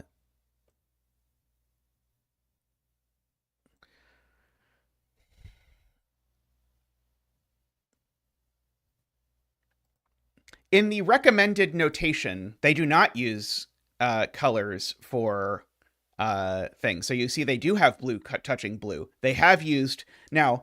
They have made the somewhat potentially bizarre choice that they've used blue for middle, but they have actually done that. Uh, oh,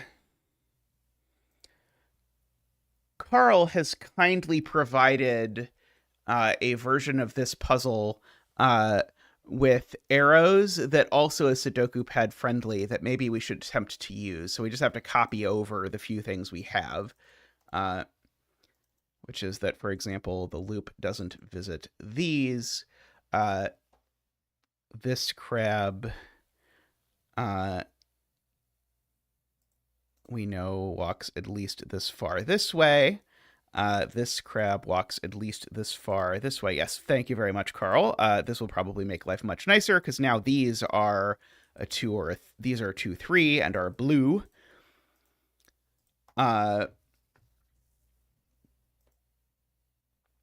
Okay, this is at least going to go this way. This is at least going to go this way.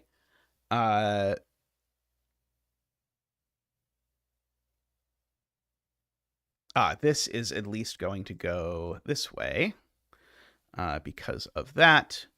Oh, and we had a piece of loop here connecting those. Okay, and Selena was attempting to... Oh, right, and this one goes down. Selena was attempting to convince us that if the loop turns up here, it's a problem.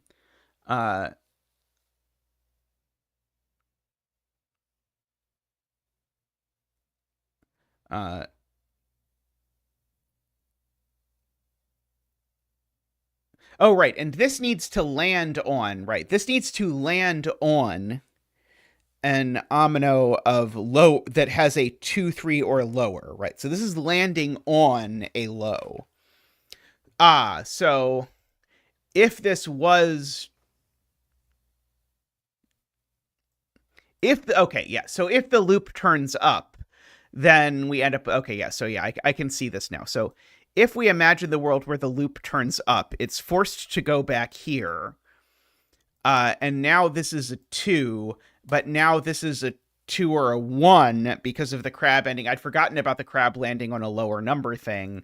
And so now I've got 2 lows too close together. So that doesn't work. So we don't do that. We continue over this way, which gives us another border there. Oh, sorry. I can also draw the border there, and I can draw a border around the whole board as well. Okay, and we now know that the loop turns up here, so we get another border there.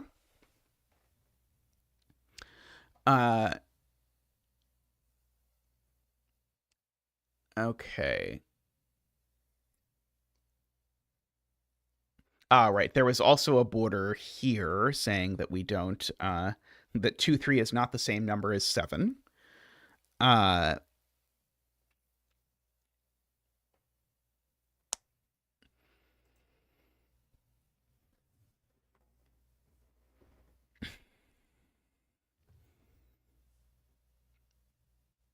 do I run into the same problem with corners if I have this go over here? I'm trying to decide if that immediately breaks. Ah, yes, this crab goes up. We did not mark. Because if this goes over here, I think that's going to cause a problem because we're going to end up with a cross there and a cross here. And now we're going to have visited the same omino twice. Or at the very least, we're going to have visited 2 ominos of size that are low. So you can't do that. You can't turn right here. So the loop doesn't go that way. For what it's worth, just to add an additional color of kind of mark.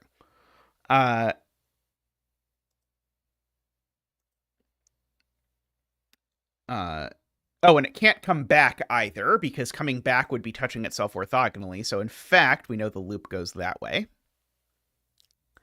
By the famous no touchy rule.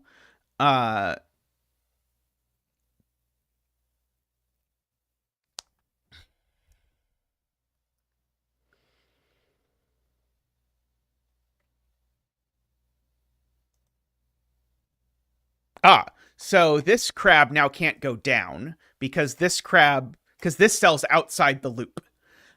So by the whole crab has to end up inside the loop, razzmatazz, this crab now has to go up because going 2 down would put it outside the loop. We don't want to be outside the loop.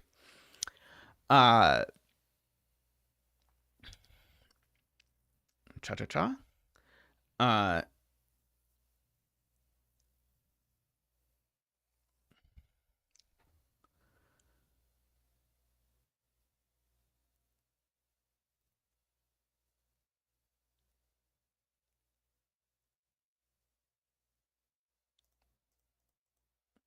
I guess I can fill in that this is 2, 3, 4, 5.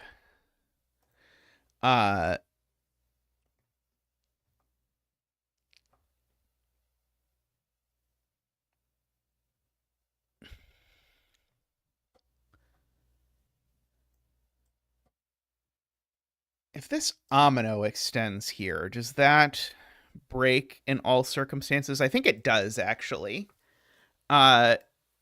If this omino extends here, so that would make this cell blue, but that would also make this cell or this cell blue, and that doesn't work. So actually, we have an omino border here as well.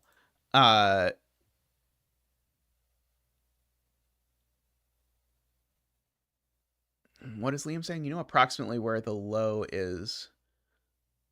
Oh, I see. So, right. So one of these two is low. So this is definitely not low.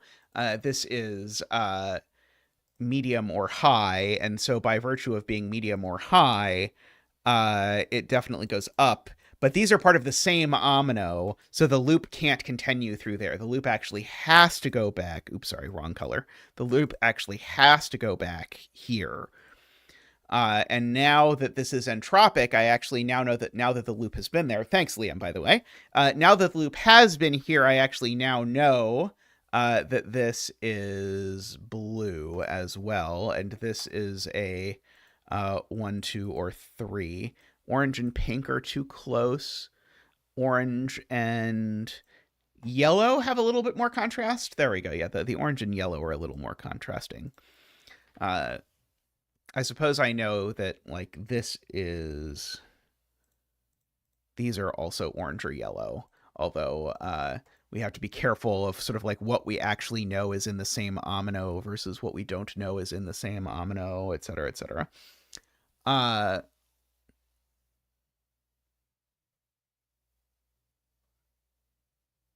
so that means that this is a 3, right? Yes, that means this is a 3. So we get to bring out Zach for our 3 dance. Ba-boop, ba-doop. Woo! Ba-doop, ba-doop. Wah! Ba-doop, ba-doop. Wee! Ba-doop, boo-doop, ba-doop, boo-doop, boo-doop, boop, boo-doop, wah! Thank you, Zach. Thank you. Oh, we should gray stitch. Gray stitch is a good way to use an extra color of notation to keep track. So this gray stitch is telling us these two are in the same omino for sure. And likewise, I can gray stitch this here and do that, and I can chase the border up here like that.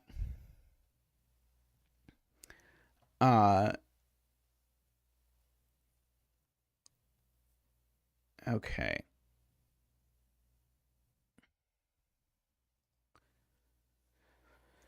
Uh,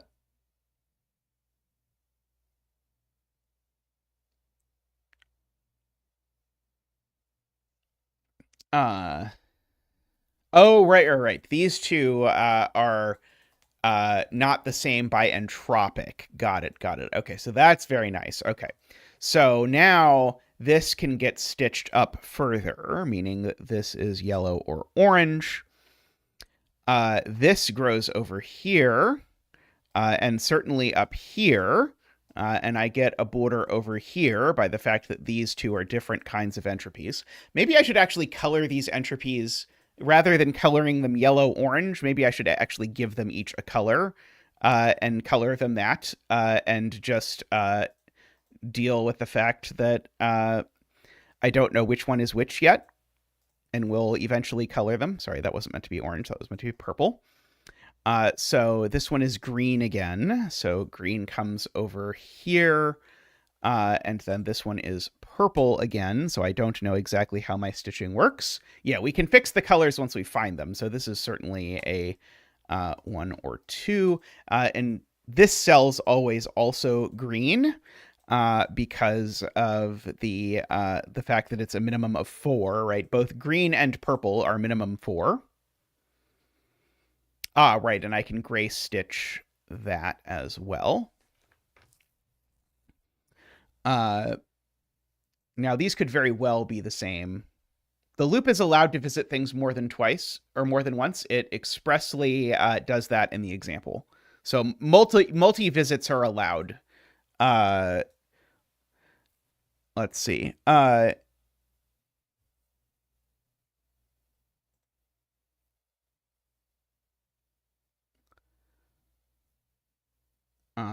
Line from row 10, column 11.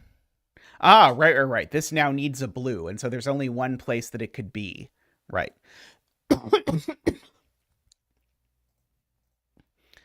So this is now blue.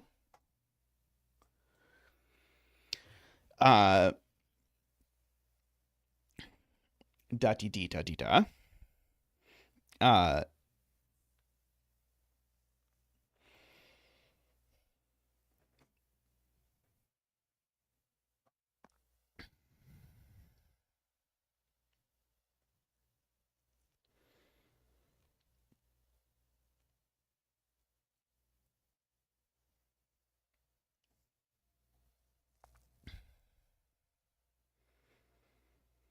I guess I don't have any like mod 3 thing function of the coordinates to tell me what color a cell is if it's on the loop, like you do in a Whisper version of this.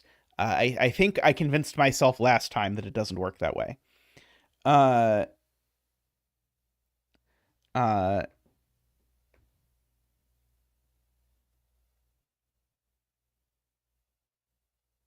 uh,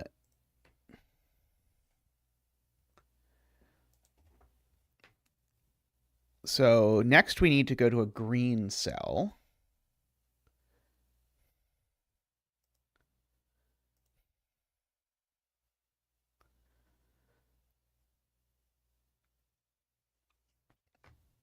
Okay, right. So Carl's point is that these two cells are a blue-purple pair.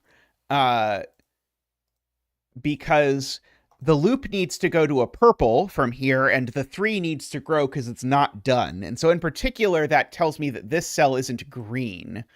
And so this green grows up.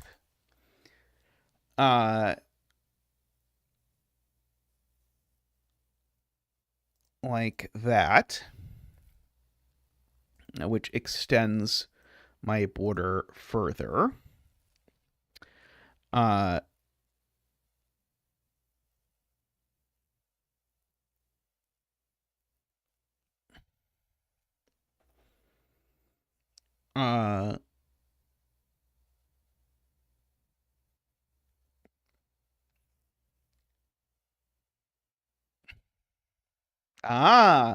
So now this crab needs to land on a cell, and it's landing on either a green or a pink square, which means that this can't be low. So this is middle. And it can't be a 5 because that would be outside the loop. Oh, so it just is a 4. I think this just is a 4. And that means that 1, 2, 3, 4. That means this is also a 4, which means that 4 is purple. Which means that this is, that purple is medium, and green is high. Which means that this orange has to grow up to there. There's certainly a border there. This orange has to keep growing. It is true. It is true. This assuredly can't turn there now, because if it does, it's going to continue. It's going to go orange, orange. So at least the green doesn't go this way. The 4 omino is done, I should mark, because 4 is 4, or something like that.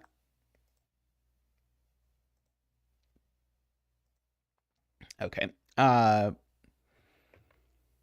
I don't know why this was stitched in green. It should be stitched in gray.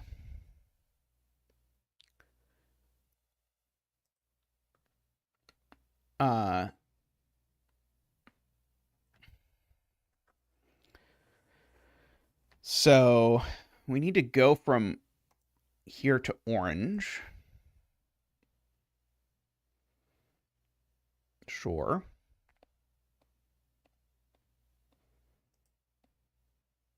Okay. This thing now is a minimum of 7.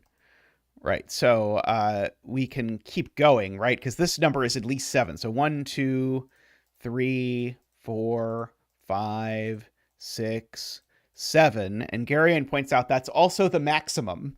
So this number just is a 7. And this has to be in the path, so that actually gets me some pathiness. So by the loop not touching itself, we can't do that. And by previous note, I think that we have previously proven that we can't have that happen either. So I think that we know that this loop actually extends one more that way. That was completely general, right? These two have to be different, but they end up being the same omino, or something else happens that's bad.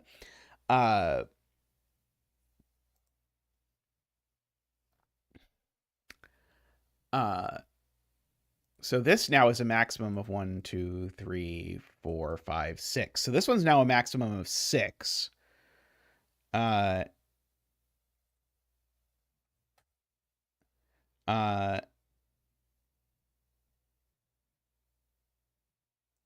Oh, I removed a red circle in row 12. Oh, oops. Why did I remove a red circle in row 12? Sorry, I do need to keep track of the crab paths. And this is a 4, so we actually can fill in this crab path as well.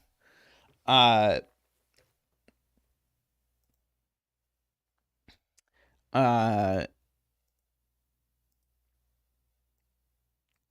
that.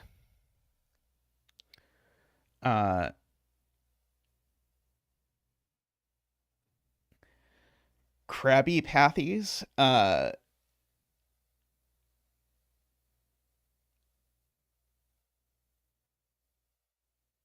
Yes, this number is not 7. That is true. I will agree enthusiastically with that. So 1, 2, 3, 4, 5, 6. So this still needs to go at least one further up for its orange. Oh, also this needs an orange next, right? Yeah, blue goes to orange. So, and that's not orange. So this next gets an orange here. This is a weird puzzle. So we get a border here. And we need to go from orange here to yellow. Yeah, orange goes to yellow. Somehow.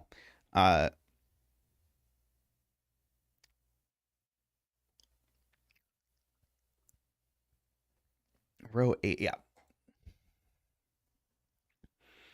What Garion said was true. Ah,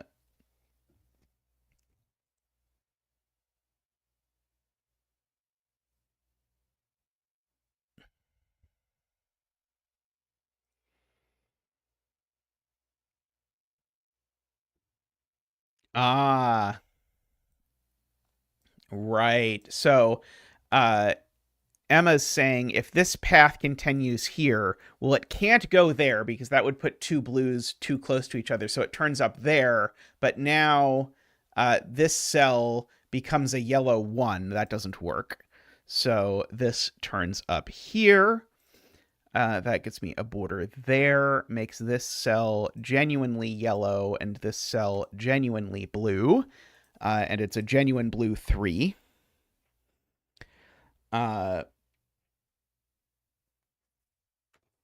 Okay, and so now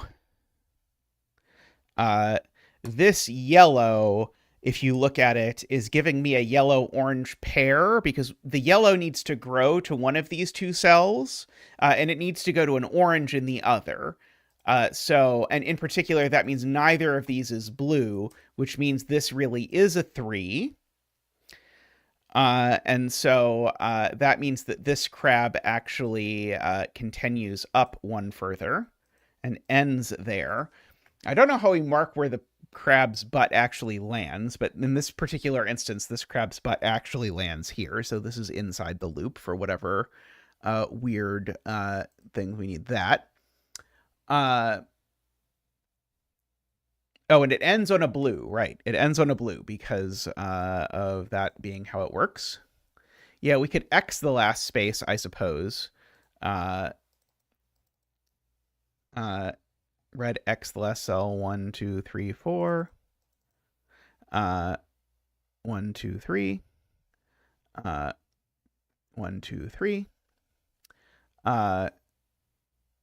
That's true. I can color the given digits. That is a thing that I can do. I have colored the given digits. Oh, I've now colored the given digits.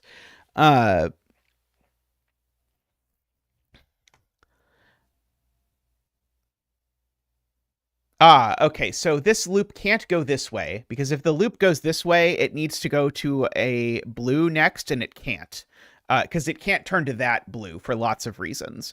So this loop can't go that way. It can't go that way because it touches itself. So this loop actually we know continues up, which sits a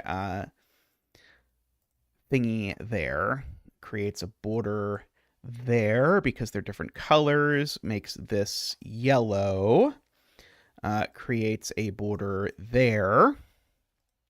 And now this does need to go to a blue, and it only has one place it could possibly get a blue, which is there. Oh, and we now actually know which way this crab goes, because this crab can't go left anymore because it would intersect that crab path. So actually, we know this crab goes at least that far. Also, this loop definitely can't now go this way, because if the loop goes this way, now the loop closes. And we know about more parts of the loop. So this needs to come up here, which forces that to be yellow, for what it's worth. This orange needs to grow. Sadly, we know it's not a really small crab net because we have that. And it has to end on a blue, right, because this is a blue. So yeah, so this is in fact a 3, is a good point. Can mark those appropriately. I actually know that all of these are part of the same orange omino. And this orange omino isn't done yet, as Selena points out, so it actually grows up at least that far. Okay. Assuredly, the loop does not go that way. The loop is looking to go to an orange next, so it's probably going to do it there. Oh yeah, these are an orange-blue pair. That's the point. We get our strange pair again, because the orange that this is going to isn't that one. So one of these is the orange that this goes to, and the other is the blue. That means that this cell definitely isn't yellow. So the last cell of my yellow is here. And I can fill in this...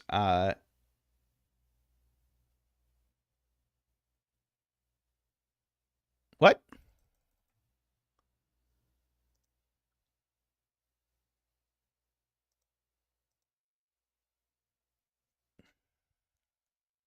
Oh, it's yellow. Ah, crap. Ah, you're right. You're right. Sorry. This is not that end of the path.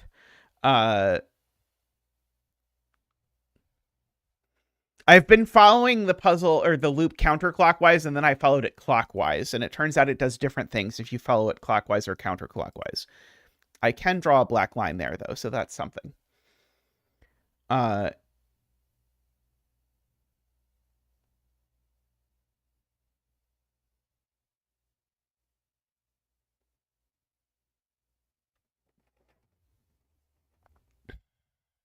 Oh, right. This needs to go to blue, and we know that it can't go there because that would be the loop touching itself, so it goes to blue up here. How on earth did this puzzle not break when it was getting set? So yellow needs to grow because it's at least 4, 5, or 6. So this is not 2 or 3. And I can now, I didn't actually mark this in. 1, 2, 3, 4. It goes at least that far. This is also yellow. This is blue. As previously noted, yellow still grows. 2, 3, 4. Okay, I don't know that this 7 grows anymore.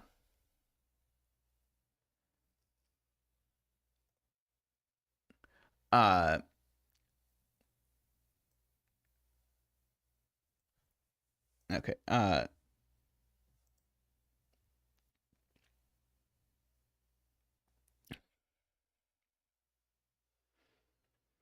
So this blue is now trying to go to an orange. So these are a blue-orange pair.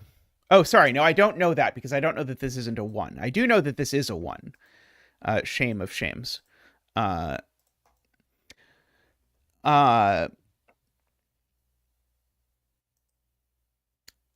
Let's see. Black is blue, by the way.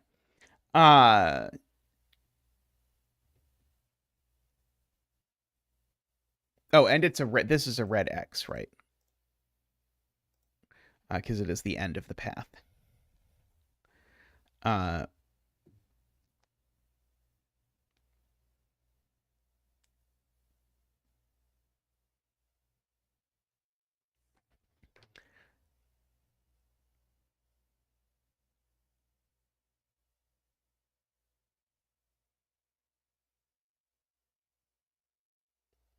Yeah, I'll fill in all the 7s once I finish the omino.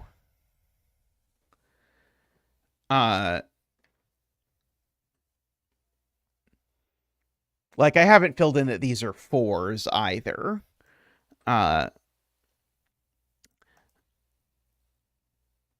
If it's relevant for something, I'll fill it in, but that is true. We can draw a bunch of boundaries here by loopness.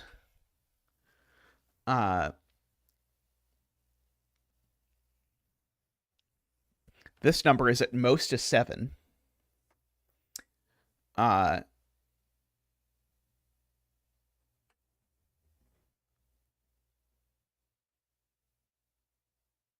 do know that...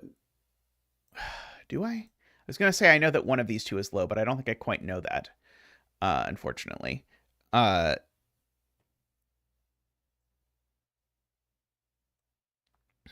know that one of these 3 is low, but unfortunately that doesn't help. The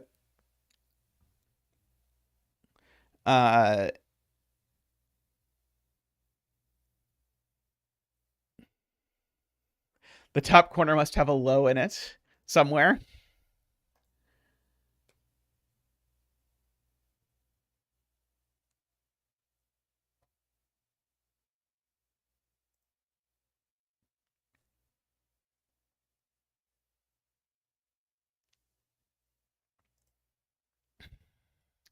Oh, this is inside the loop. Selena points out, because it's the end of a crab path. I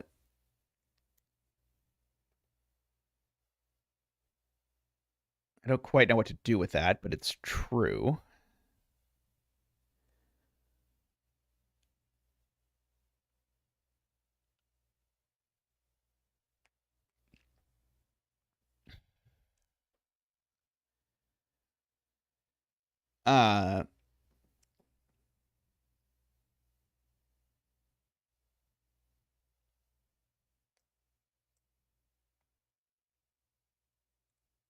Okay, yeah. So if this turns this way, then it turns that way, and now this is outside the loop, right? So yeah, so you're right, yeah. So yeah, so if you look at what happens, if this turns left because of entropy, it does that, and now this is definitely outside the loop because it's touching the outside of the loop. So the loop has to go straight up because that's the only option that is allowed. Hey, Paulfly, how are you doing? So this is yellow, which gets us a bunch more coloring. That is a 3. That is yellow, and these are all 4s. It was Tall Cat, Paulfly. You can thank Tall Cat next time he is around. Okay, I don't think I know that this is the 3 yet. I know it's low, at least.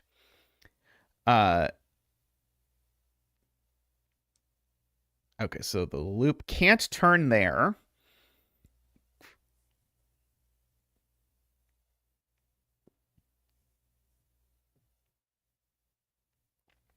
Right, this is definitely outside the loop. So if this is inside the loop, then we know this is on the loop. And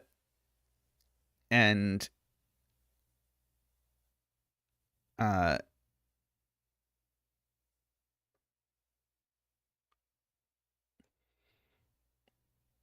don't have any way of marking that, I don't think.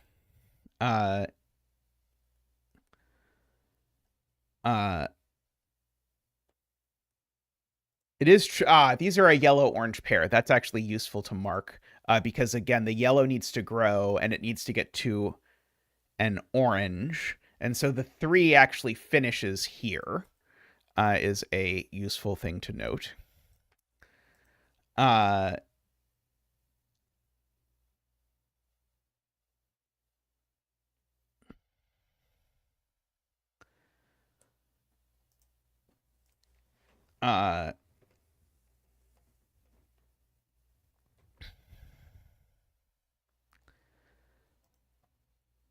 Yeah, this is next to an orange. I agree. Because it's on the loop.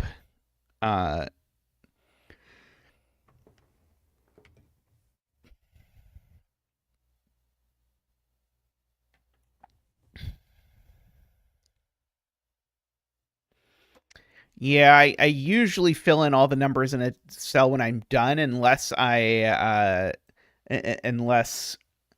know that something is wrong.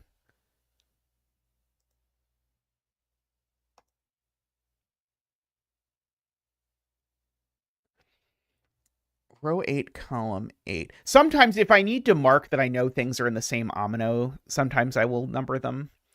Uh, Usually that's done with color. In this puzzle, it's not, so that's a little bit weird.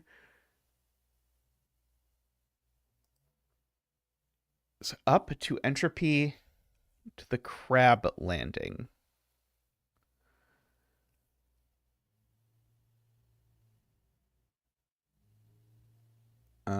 What?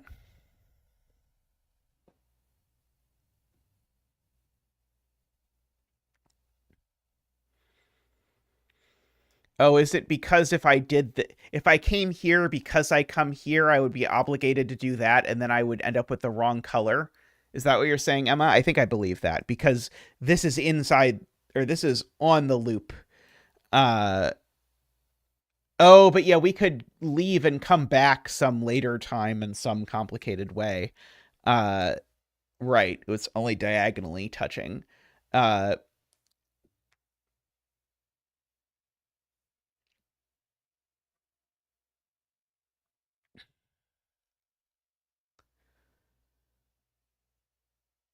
uh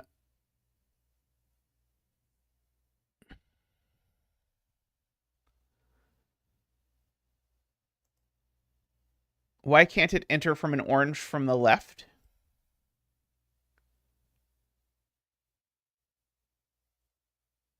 Martin?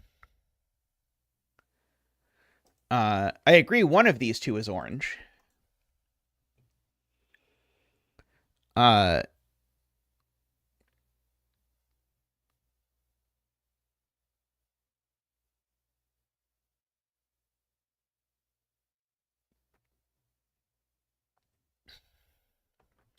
I feel like we should be able to do something up here, but I don't know what.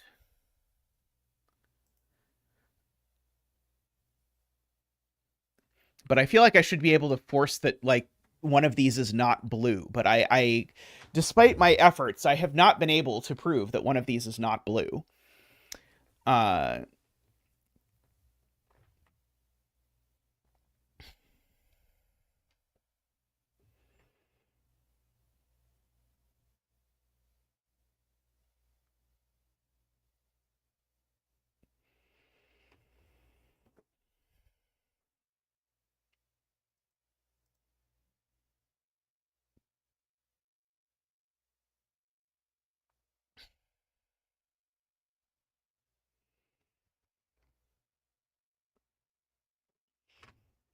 like everything about this puzzle, Paul Fly, it is insanely weird.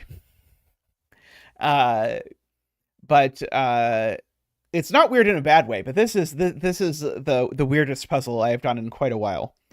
Uh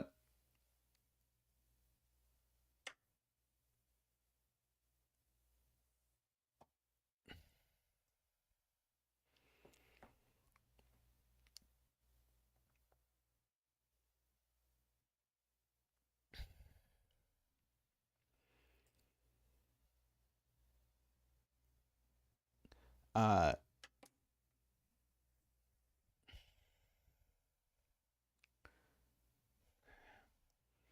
could the loop not do something like that? Am I think the loop is well set up to do something like that if it wants.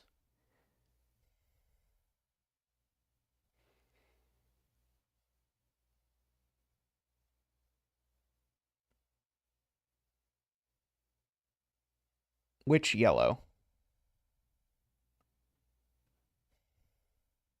Oh, this cell. I see. I see. That doesn't work because that's I see because now this is yellow. Uh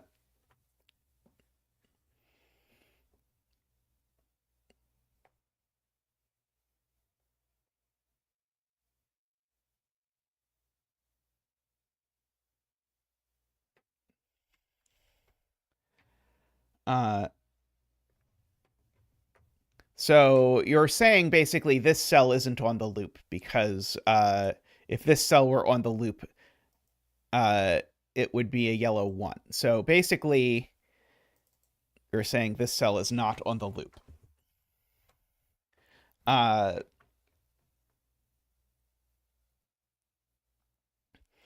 so this cell's also not on the loop because now this cell doesn't have a blue that it is next to. It can only connect to yellow and orange. So this is not on the loop. I'll put a green in the background just to mark that.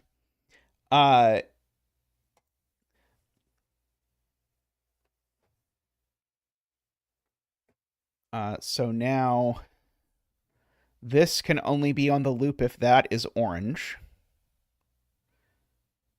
Seems to me like it could be. But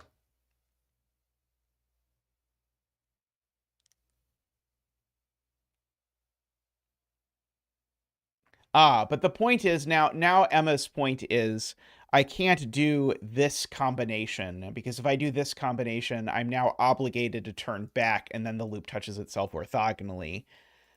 So that's the 2 out of 3 rule. So this always goes up.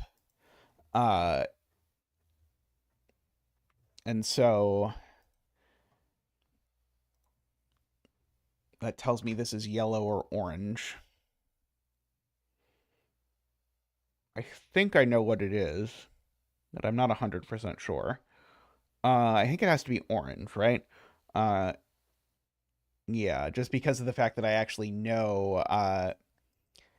Yeah, this is orange. Because of the fact that I know the loop, if I sort of continue this loop going up here, I know this loop is going down because if I just orient this as up, then this is down because I would need another loop in between if I wanted to switch direction and I can't. So because this goes from orange to blue going up, this goes from orange to blue going down, which now means that this is at least 6. So we can go to 3, 4, 5, 6. Oh, sorry, 6. It's not at least 6. It's at least 7. So it is a 7. Sorry. So it is a 7, right? And it lands there. So this is inside the loop. I guess I can make that a red X. So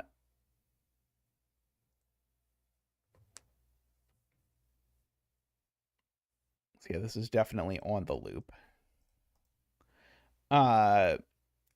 I don't have a great way to mark that it's definitely on the loop.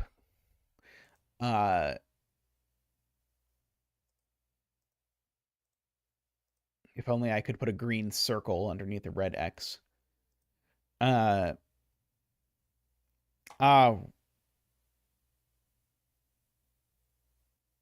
Right. So now this loop, Carl points out, can't turn left because it would make that cell orange. Wait. Right. It would make that cell turn orange, and now these are touching orthogonally, so they have to connect, and that breaks entropy.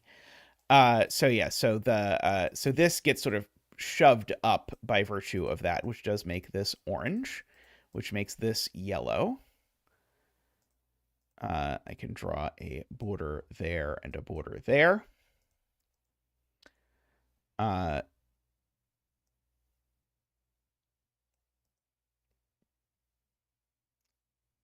Okay, and so now this has to go up because if it turns left, the loop closes, and if it turns right, it's the wrong color. So this now goes up. And so that is yellow, blue, orange.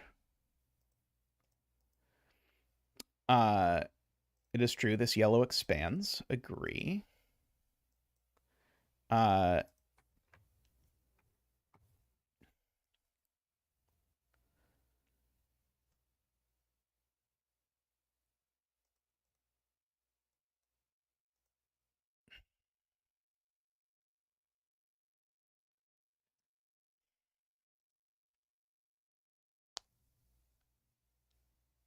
Ah, yes, row 3, column 8's crab is now blocked by this crab path. So now this crab goes this way, and so it is 2, 3, or 4 only.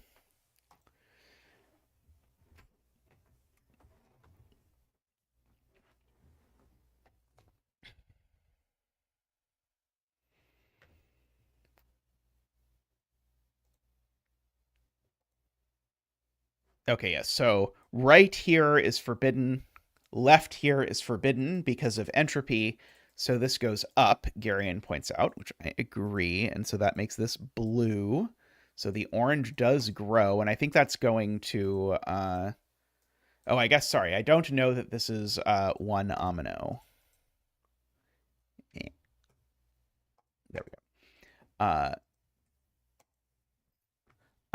In fact, maybe I know it's not 1 omino. No, I don't yet know it's not 1 omino. The yellow is going to have to grow.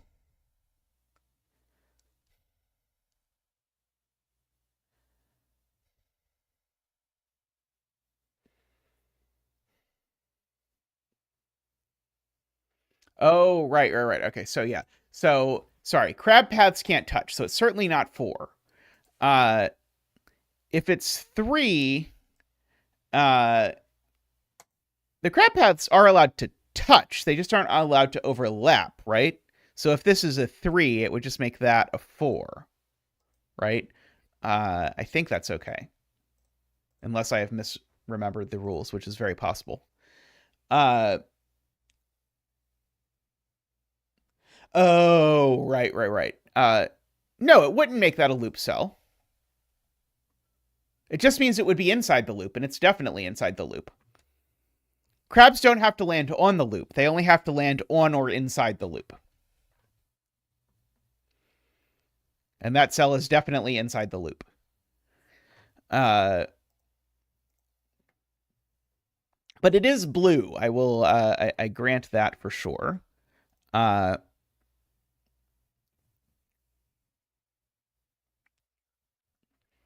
so one of these two is blue.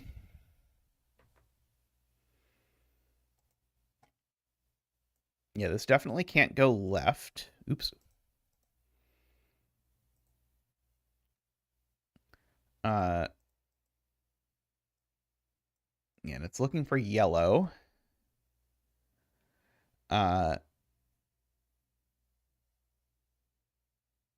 Row 6, column 8 goes right. Don't bad things happen?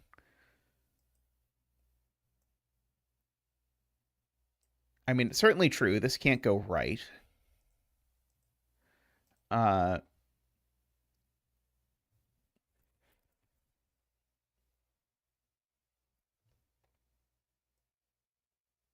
We know that much is part of the same omino.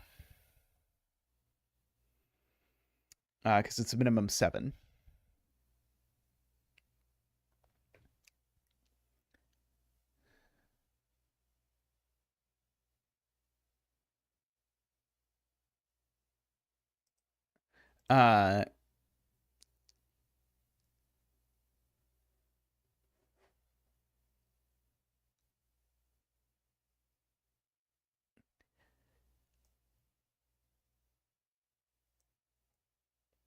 It is true that we know that we can't like both enter and leave the loop across this 7 crab. So there's only sort of one crossing through here, but I don't know that that does a lot.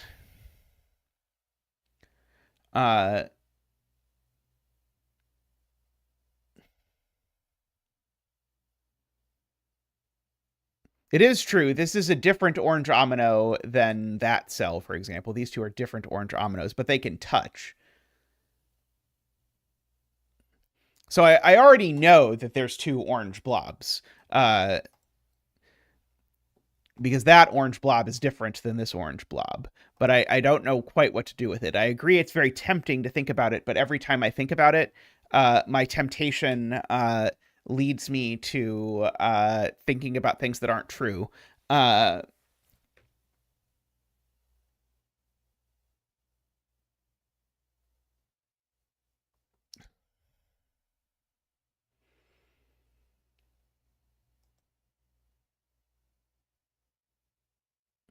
I guess we know that these are a yellow-orange pair. I guess that's not really super worth marking, maybe. Uh,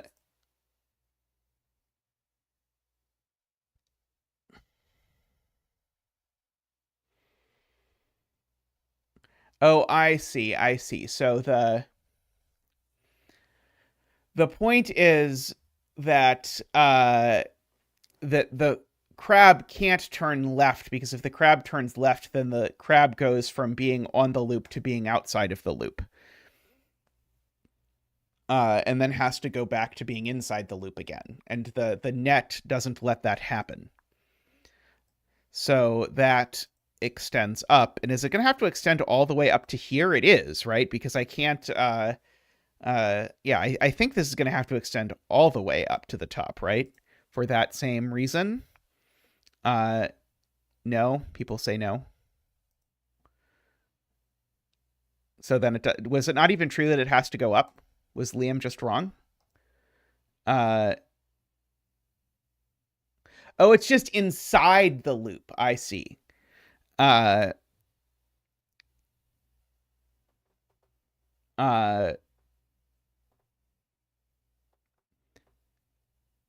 it just can't turn left. I see.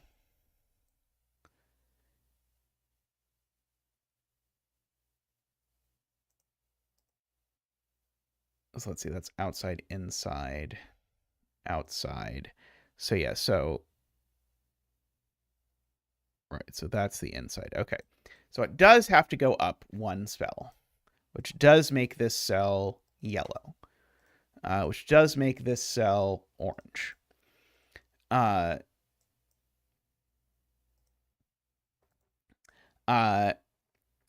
now, again, this can't turn left, and it can't turn right, so it has to go up. And so we get another thing there, and now this is blue. And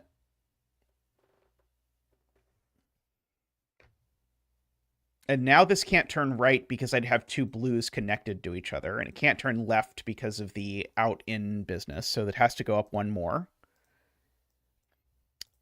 So this is orange.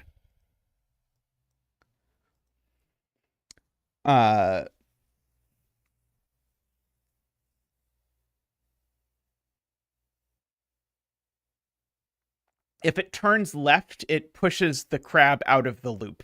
And the crab's not allowed... The crab in the path, once the crab is in the loop, the crab's not allowed to leave the loop. This puzzle has about 3 rules too many. That one's definitely on my list of ones I would nominate to remove to improve the rule set.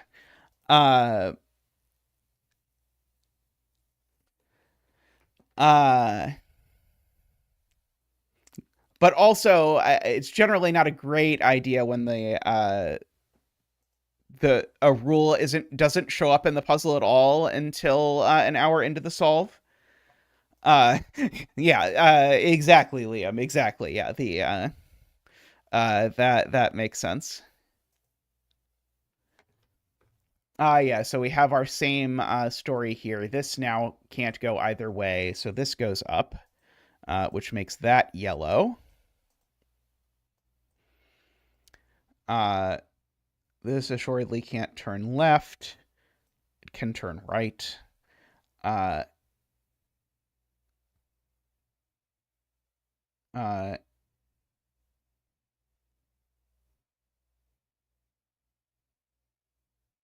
I agree.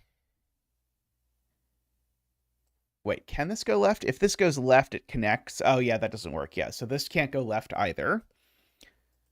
So I guess maybe more importantly, this can't go right. Because if this went right, we would need this to connect and it would go yellow, yellow or something. So this has to go up again. And so that's yellow.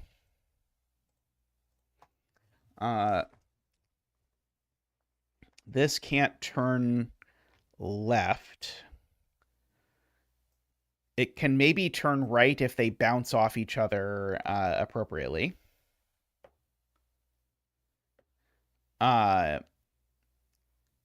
probably can't, but who knows?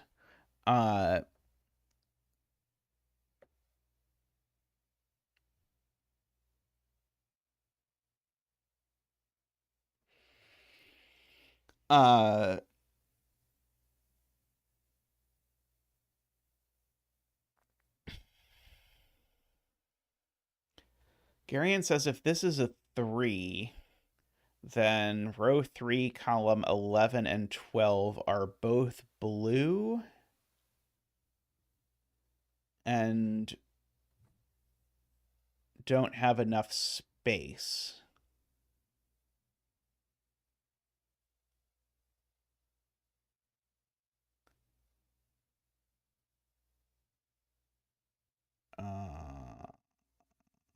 Space for what?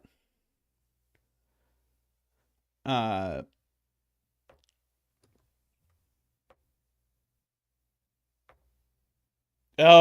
wow. Yeah, one of these two has to be low. Ugh.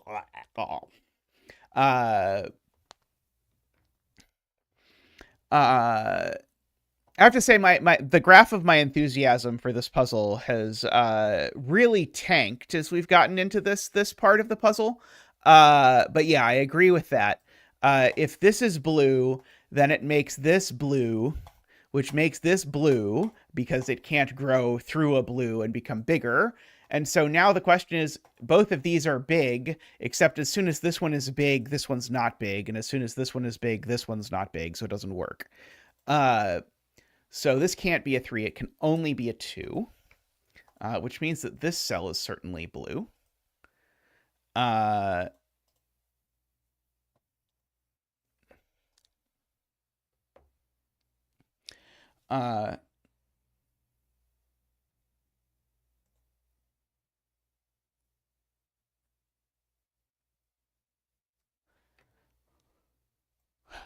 Jim claims I can prove that this cell's always yellow, which requires a case argument where the cases are paths between these two things, which is the kind of case argument that always really worries me because the hard part is proving that you've checked all the cases. But I think I believe intuitively that I'm not going to find a way to do this that isn't quote unquote direct.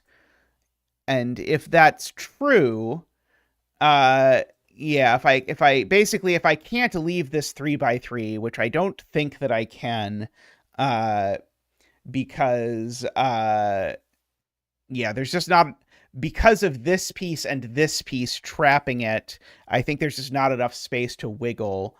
We're going to go yellow, blue, orange, yellow. So yeah, so this is going to always end up being yellow. And then we'll end up with yellow, then blue, then orange, then yellow, then blue. And this orange is going to have to grow a bunch. The yellow is going to have to grow a bunch. This blue has actually been a black the whole time. Oops. And we can fill in at least a little bit of borderage.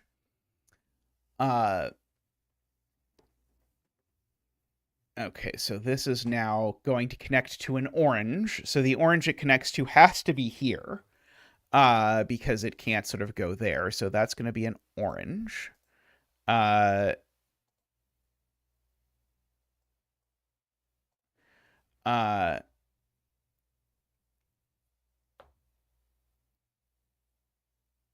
Oh, and this orange is a 7 by crab rule, right? So yeah, so this 7 ends up there. So this is at most 7.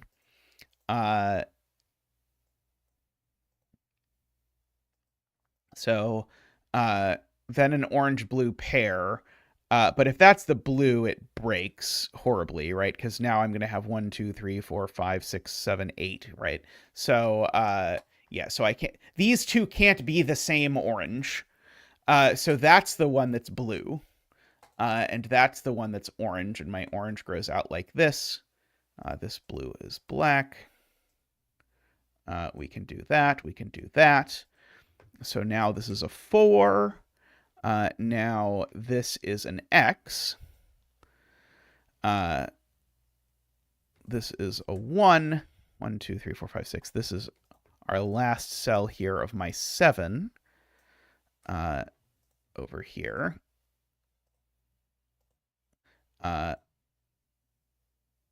Yep, our entropic line got sabotaged by a bunch of freaking 1s. What are you gonna do? It is a tragedy that befalls all of us at some point. Yes, and so the point is this is also a 4, Jim points out, because it needs to be less than or equal to 4 and also yellow at the same time. Okay, this loop can't go up because then it would have to go orange, but it does need to connect to an orange. So it connects to an orange here. Which gets us these. And so now it needs to connect to a yellow for whatever that is worth.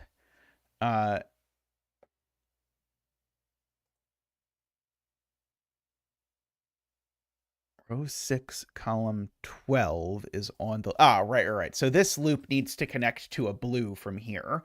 And the only blue available is this black.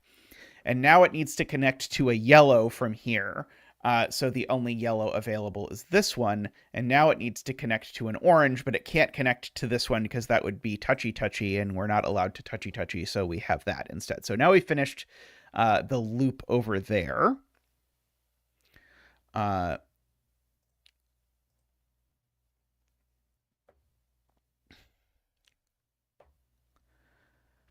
Right. This is a 1 or a 2 by crab logic, but it can't be a 1 because it would make that a 1. Right, so this is in fact 2. So we can box that in, we can box that there. Doesn't mean this isn't blue, just that it's not 2.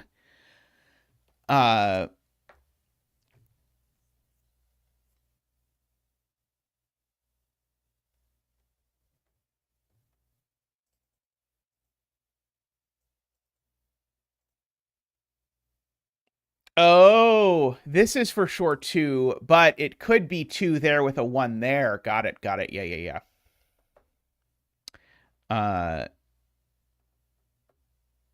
Right. This could be black.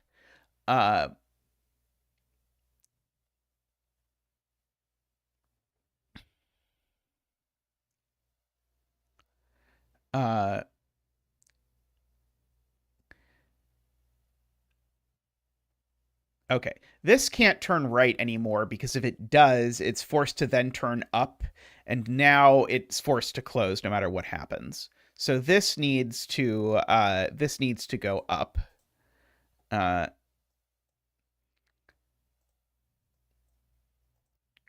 Which makes that cell orange. Puts a border there.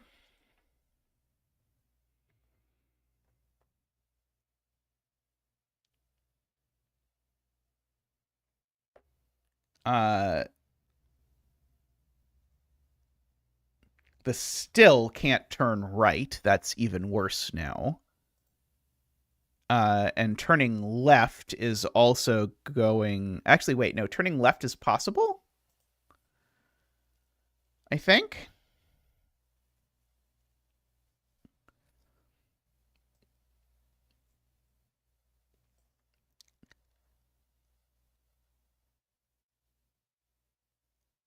Yeah, okay, yeah. If this turns down, it will close the loop, right? So if this turns down, we'll go yellow, and then I have to go to a blue. But regardless of whether we go there or there, we close the loop. So this doesn't go down. It can't go up because those are the same color. So it goes left, which has made this yellow. Okay, so now this 2 can't grow that way. So the 2 grows that way and finishes. because we can't have 2's touching 2's. Another rule I don't think we've really used in this puzzle to this point, but it is a rule.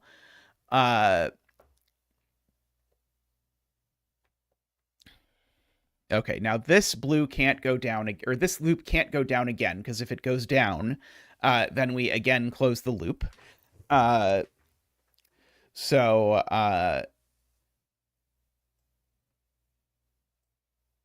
we either go up or left. I guess it's okay either way.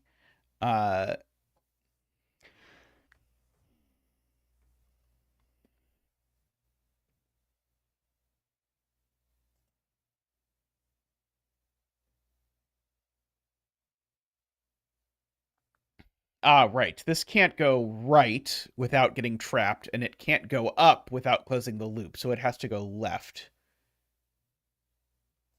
That is true. We did use the Philomeno no touchy rule at the very beginning. You're right. So this is blue. So this is 1 or 3. We've now got to go to a yellow, which can only be this one, because we can't go back here. That would be touching. So we finally connected these pieces of our loop. Okay, this orange is certainly bigger than 1 cell, so that's definitely orange. This yellow can't just join this yellow, so it needs to be its own yellow. So it certainly needs to take that cell, because if it doesn't, this yellow... Wait, is that true? Sorry, maybe I... Oops, maybe I am incorrect. No, I do know that all of... Oh, no, I don't know that this is the same as that. This could be that. 1, 2, 3, 4, 5, 6. So this doesn't need to grow.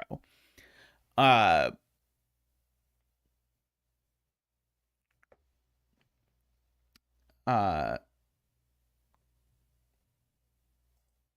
yellow certainly goes left. That's true. So we get more shame nuggets.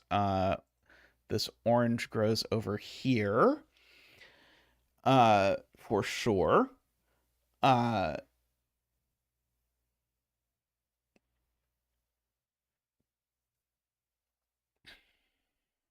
Okay, let's see. This is looking for blue next, so we could go blue there and orange there. Let's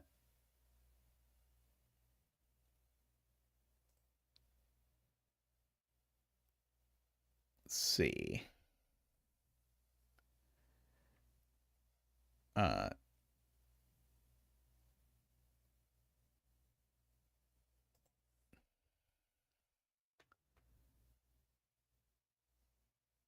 Okay, yellow and then orange.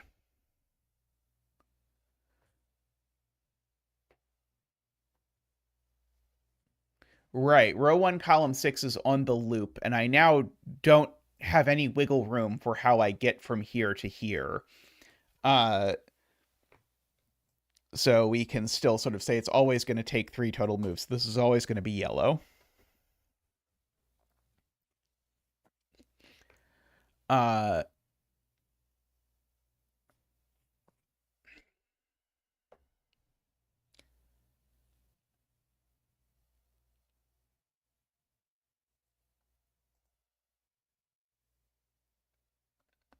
Yes, this is going to a blue and connecting to the yellow, and it's not going to that blue because that would break the rules about the touching. So these are a blue-yellow pair, which is potent because it forces my 7 down. 1, 2, 3, 4, 5, 6, 7. And so this is now my 7, like that.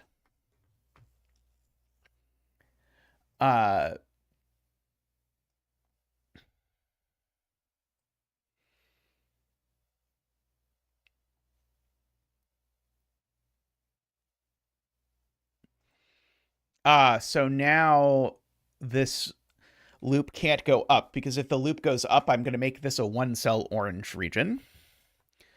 So the loop comes here instead, making this blue. The yellow, of course, has to grow and grow. And so now it can't duck up here because then it'll have the same problem that it'll go yellow, yellow. So now it has to come here. And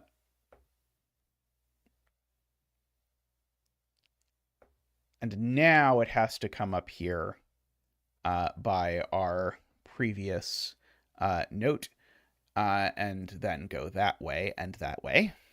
Okay, so we get to draw in lots of colors and borders owing to that. We can also number yet another 4 per Selena's conspiracy theory about the nature and purpose of 4s. Blue, by the way, this isn't blue. That's another disgusting monomino. Let's see, this is orange.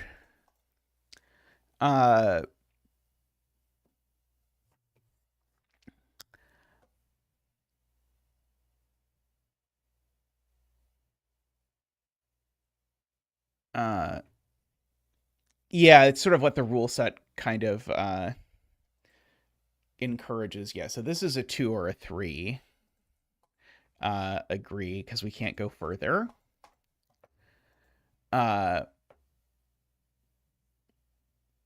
These are a yellow-orange pair for posterity.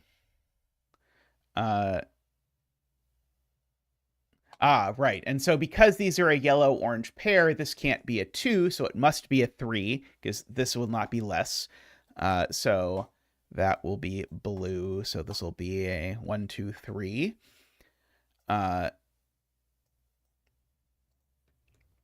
Oh, and that. Okay, and so that's going to push this orange out here. Okay, so this is a 2. Like that. That's going to push this yellow out here. The orange is going to keep getting pushed out. Oh, right. We can red X this cell to indicate that it is thingy. Okay, this can't turn here now because it would force this to be a 1-cell yellow.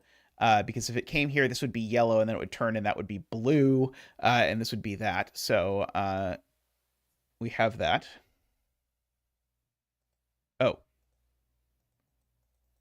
We did draw in a very random border. I don't know why. Anyway, it's still true that this can't turn that way because it would make a 1-cell yellow. So it has to go across. Yes, my argument was not based on whatever weird random thing I drew in. This is now orange because this orange omino has to grow.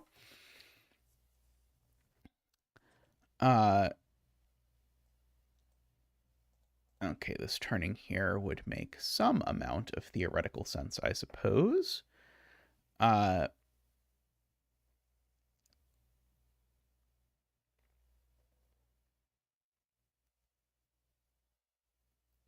Oh, this can't turn down because of the crab net rule, right? Oh, no, sorry. No, that's okay.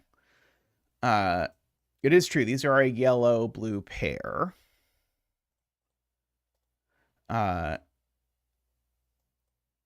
So this orange isn't big enough. So that sells orange regardless.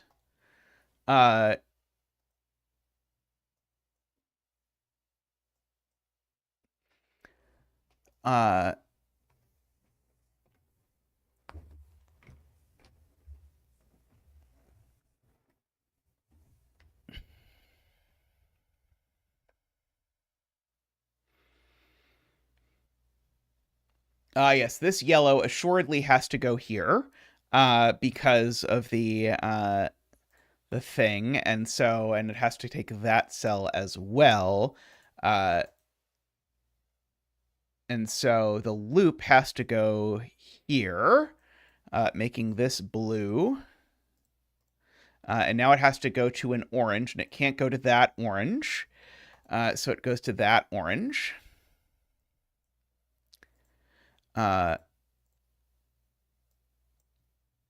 Okay, and so now the yellow takes this crab, and so now we crab at least 4.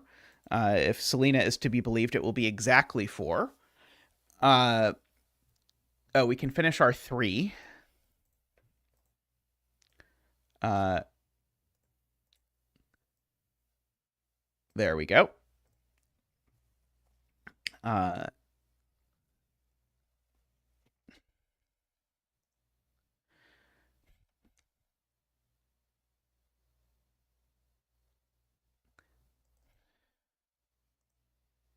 Oh, right. Sorry, the 3 grows, but it could be a 1 next to a 3. You're right.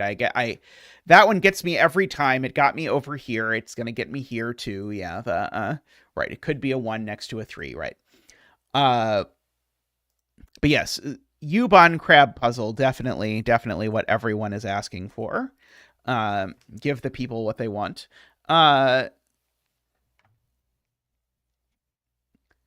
Row 4, column 9. Can't be 7 or 9. I see why it can't be 7. I don't see why it can't be 9.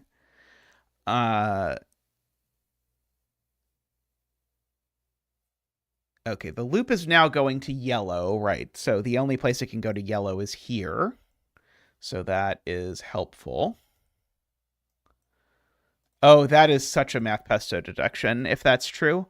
Okay, and now we're going to blue. Hey, I haven't done a Ubon in weeks. Yeah, orange is 7.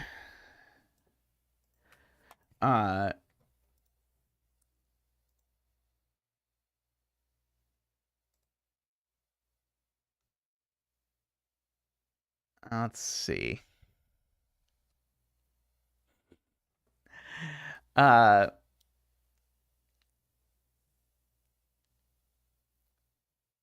mean, it's not my fault if people vote for Ubons.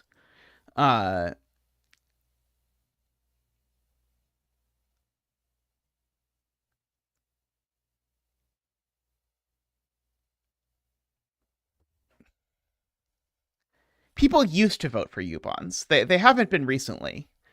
I think the first few Ubons I did were because people voted for them. Okay, so if this is a 9, does it just turn out there's like exactly 18 cells in here or something? Let's see, 6, 7, 8, 9, 10, 11, 12, 13, 14, 15, 16, 17, 18. So there's exactly 18 cells in here.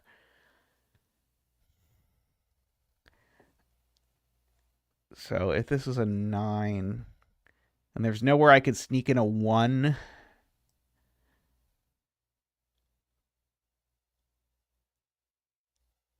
Couldn't I sneak in a 1 here and make this 1, 2, 3, 4, 5, 6, 7, 8? Oh, no, I guess that doesn't work. Am I sure there's nowhere I can sneak in a 1, though? I'm not 100% sure. I'm not 100% sure I can't burn something.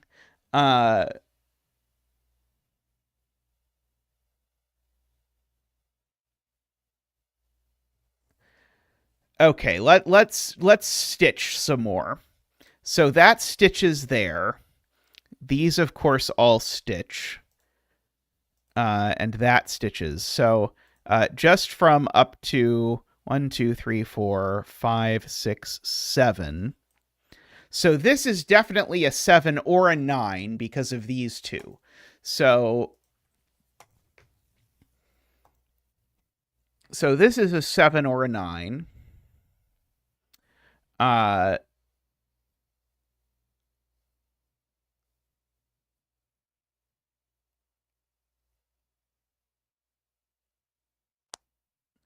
uh,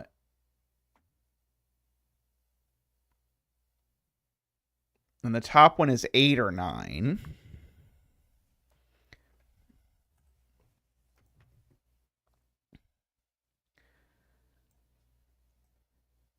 Four, five, six, seven, 8.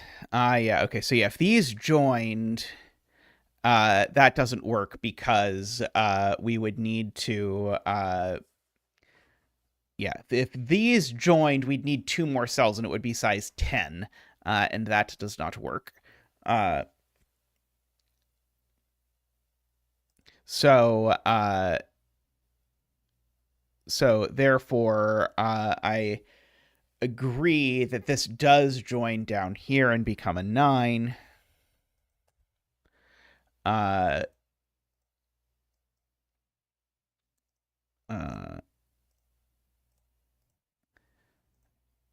and so this therefore needs to be an 8 because now certainly if it's a 9, now it's certainly a problem.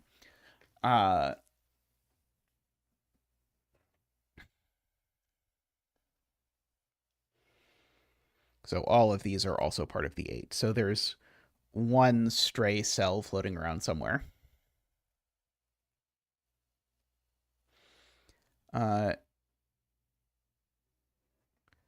And we don't need the green X's at these corners, at least. We still need the green X at the other corner, because we haven't figured out that one yet.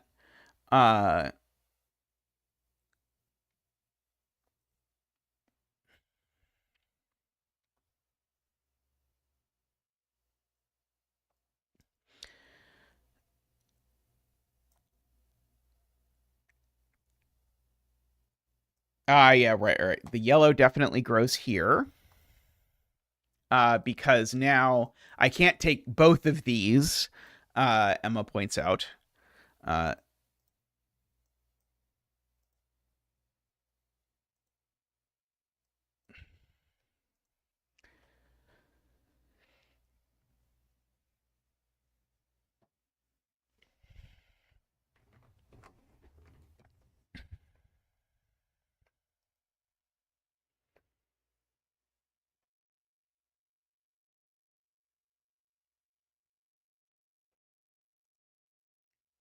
Okay, I agree this is 2, 3, 4, or 7, based on the fact that if I move more than 4, I land on 7.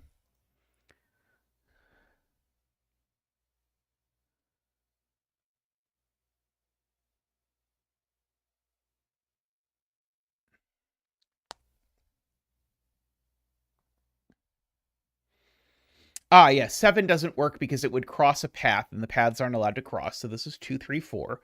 So it's not part of the orange 7 next to it. Okay,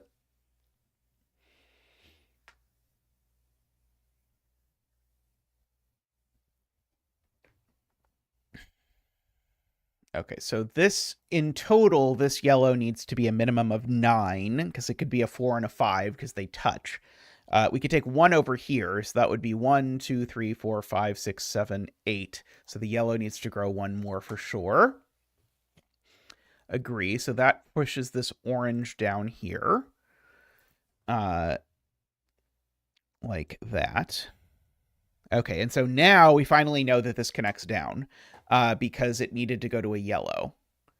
So it connects down to a yellow. Now it needs to touch an orange, which it could do below or to the left, either way.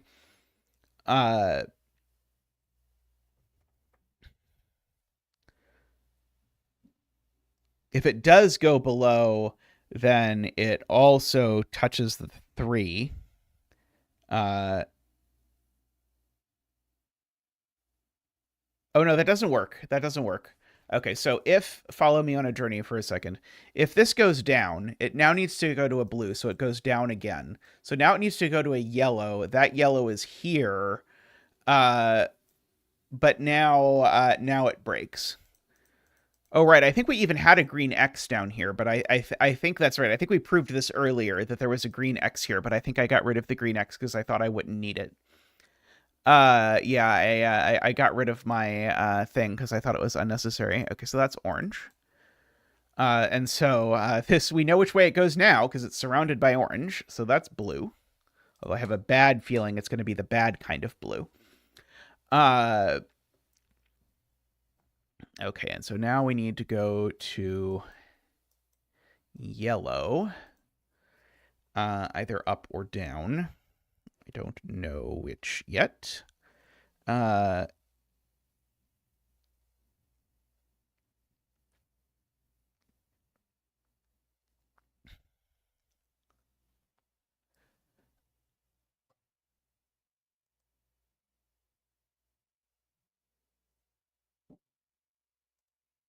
I think technically going down, I think breaks. Oh, maybe not. Let's see. Yellow, orange, blue. I feel like I might run out of room for the yellow and the orange that would have to go down there, but maybe not. See, I do know that this is a 7, actually. So I do know that that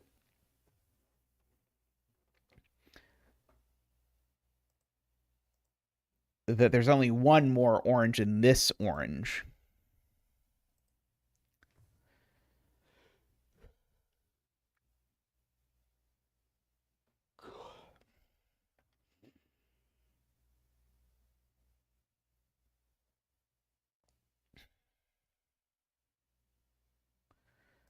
Four, 1, 2, 3, 4. Why can't it be 4 landing there?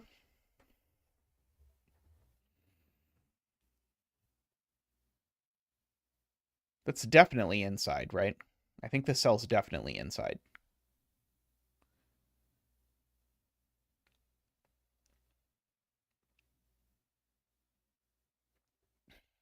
Uh, it would put 2 more 4s into the grid, though, and that might make Selena unhappy, so we do have to worry about that possibility. Uh,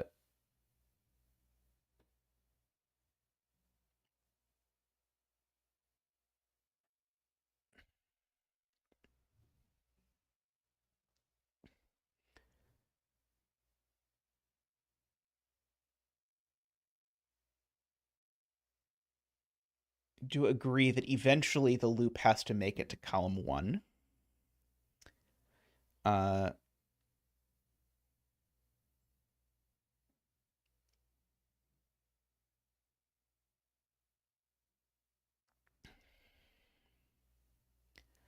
oh, I see. So the point is this is going to have to be yellow. That's how we're going to resolve the uniqueness nightmare that is this corner up here. I see.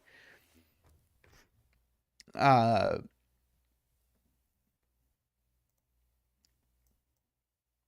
was trying to use uniqueness to figure out where I should look in the puzzle, but it turned out to not be useful. At least not immediately.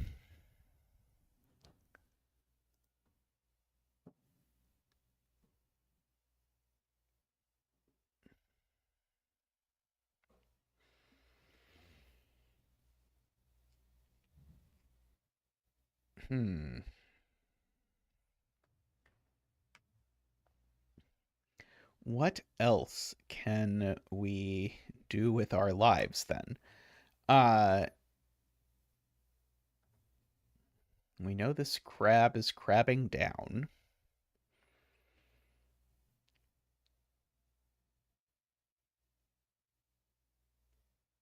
Is there, like, the fact that these two crab paths look like this, is there something I can say about the loop and the crab not leaving the loop? I don't think so.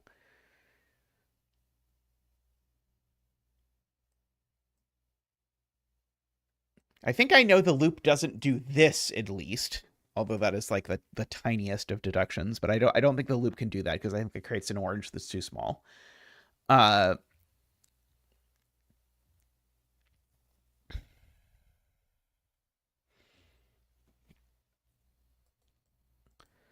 uh so I think if the loop does go left, then I think it goes down. It goes blue and then orange.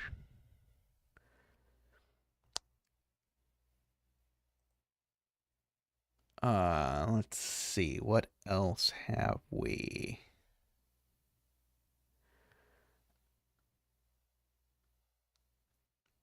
Do we have a clue somewhere that we have not used other than this one that I don't know anything about?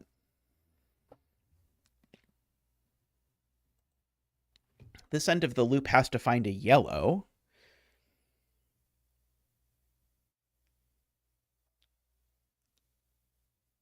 And it could certainly go yellow, orange.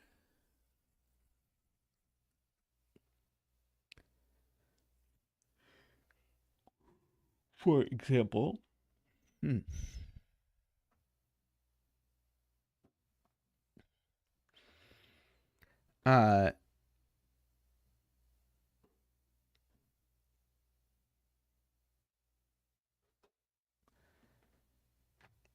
Yeah, I guess if the crab is going to revisit row 12, it has to look exactly like that. I don't think there's any other way. Let's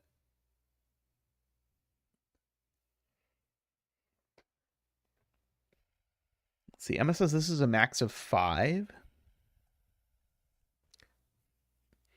Let's see, I can go 1, 2, 3, 4, 5. Yeah, and 6 doesn't work because I'd land on a 7, and 7 doesn't work. So yeah, so this is not an orange at least. So that's maybe useful.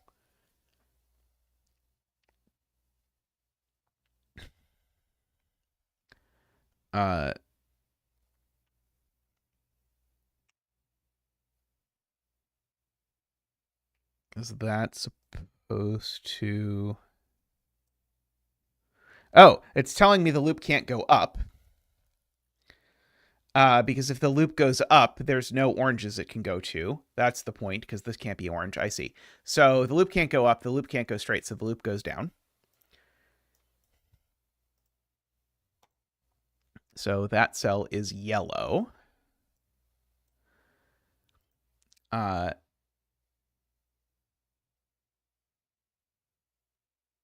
Okay, so now...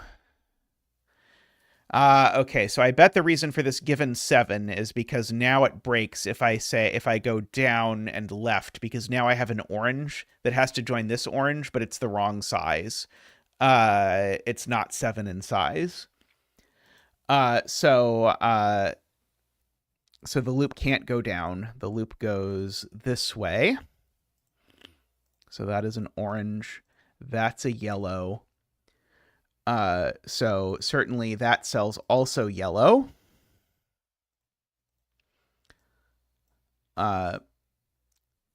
Okay, we've got to go to a blue, so we only have one place we can do that. So the blue's over here. So this orange assuredly grows like that.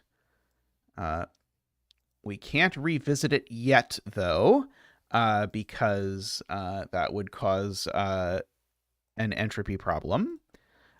So we have to do that. So that is... Nope. That is yellow. And now that's orange, and now that's blue. Let me mark some of those things. And so now this yellow is forced to grow and become part of that yellow. We can remove this unsightly X that Selena hates. And so now we know that this is a 6. Because 4 plus 5 would be too big. Yeah, this is gross. This orange grows. And now this continues up here.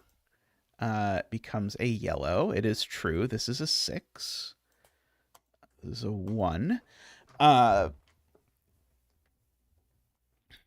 Let's see.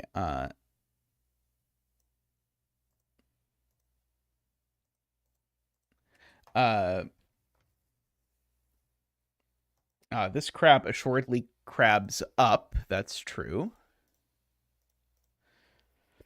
Because of the numbers below it being too big. Right. The orange continues to grow. Because of that. So the yellow, therefore, grows up like that. The path, therefore, veers this way. And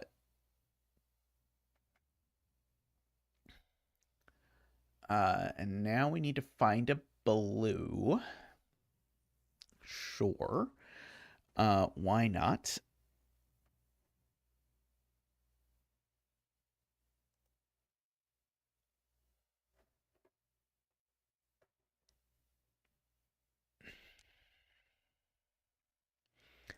It is true, yeah. This is a blue-orange pair because we do have to put one more cell in orange. So these are a blue-orange pair. Good. Which does mean that the yellow has to grow up again.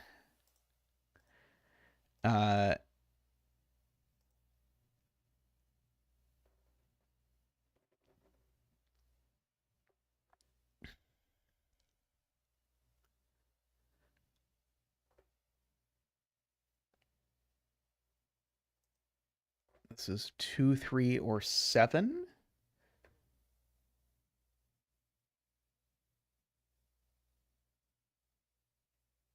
Let's see. If it goes, oh, it just can't go up. So it goes down, and so it's 2, 3, yeah, 2, 2, 3, or 6, 7, 8. Oh, but it can't be 8 because it would leave the loop. So 2, 3, 7.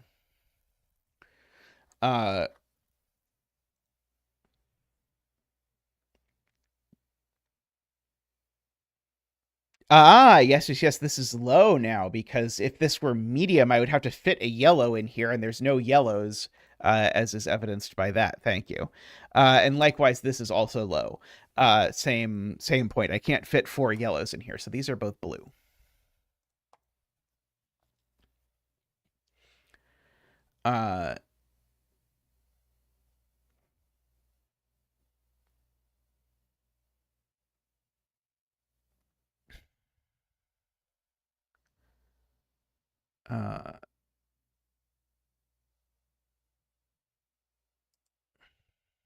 So these are a.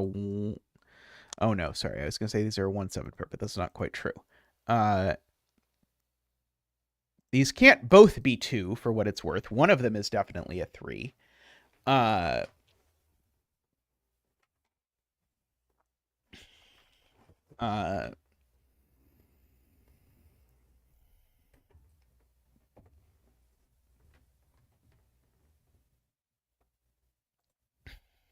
Are we saying we know for sure that the crab doesn't sort of do that?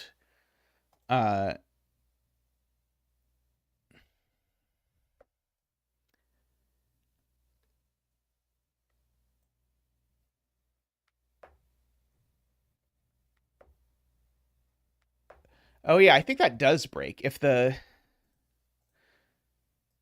loop comes here, this is now blue. We now need to go to a yellow, so that will be yellow, except this yellow, from the yellow, we now need to go to an orange, except now that is going to create all kinds of problems. So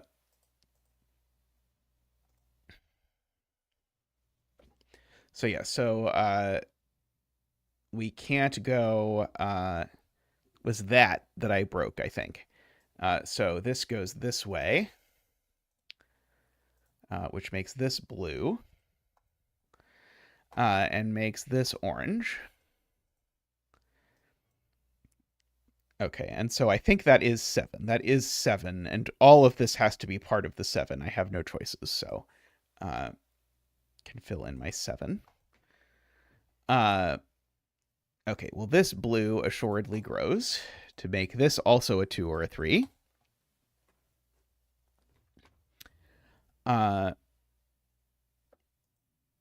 So if this is a 2, then this is a 3, and it's that one. If this is a 3, it doesn't work. This can't be a 3. Because if this is a 3, then it goes 3, 3. Oh, sorry, it could be a 3. It can be 3 if it goes 3, 3, 3, 1. That doesn't work. Oh, I think the point is this can't be a 2. That's the point. This can't be a 2. This is a 3 in all cases, because if this is a 2, these are both 2s, and this is a nothing. Okay, so this is a 3. That is the point. So this goes there, and so now that third spot is blue of some description. This number is also 3.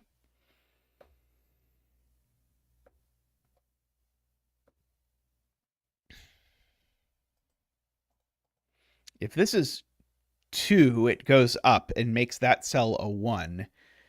If this is 3, it also goes up and makes that cell blue. That does finish the 7. I kept seeing people, this happens a lot, I kept seeing people say you finished the 7, and kept thinking, oh yeah, they must be a little behind because I've already finished the 7. But enough people said it that eventually I realized, oh, they must be talking about a different 7, and in fact, this is the 7 that is being discussed.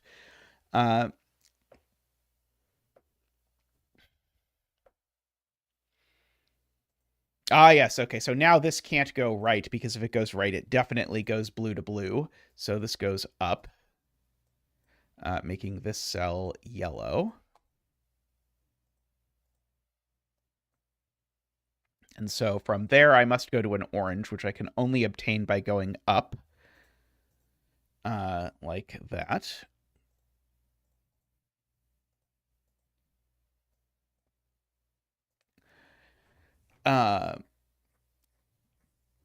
Okay, well, this can't be a 2 anymore. And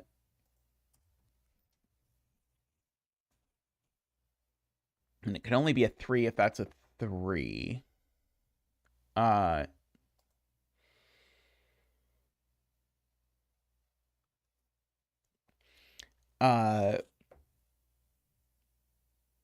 Yes, and now I definitely can't bend this way. If I bend this way now, I just can't close the loop. So I can't get the loop into this column. It's always going to either close like that or like that, and then the loop is going to be done. So now this number does have to be big enough to get to the loop. So now we've got to make it at least that far, but that far is 6. And so 6 is the only thing that this can be. And so that means that these are both yellow to make the 6 possibly work. So these are both 6. And I guess after those are both 6, these are also 6, and this omino is done.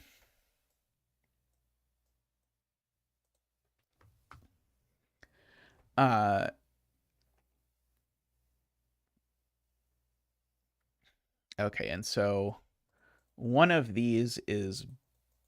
Oh, it can't be that one. If this is blue, this orange is at most 3 cells in size. That's not going to work. So this one is the blue, and this goes this way, and then it's forced to close. So we have finished the loop. Thank goodness for chat for saving me from making a shameful mistake over here. Oh, oops, sorry. That's got to get the right color on the borders. So there is orange and orange. So we get another 4 for Selena.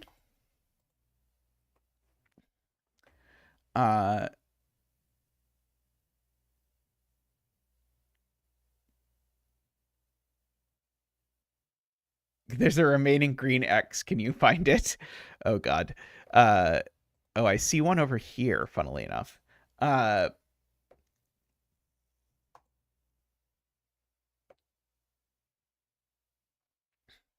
This can't be a 3 anymore because that cell's now orange. So this is now a 2. So that finishes the 2ing.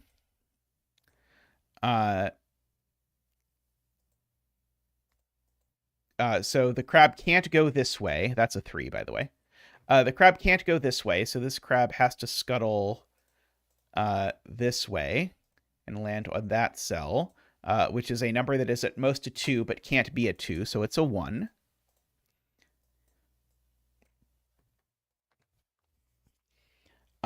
So we can also mark off that.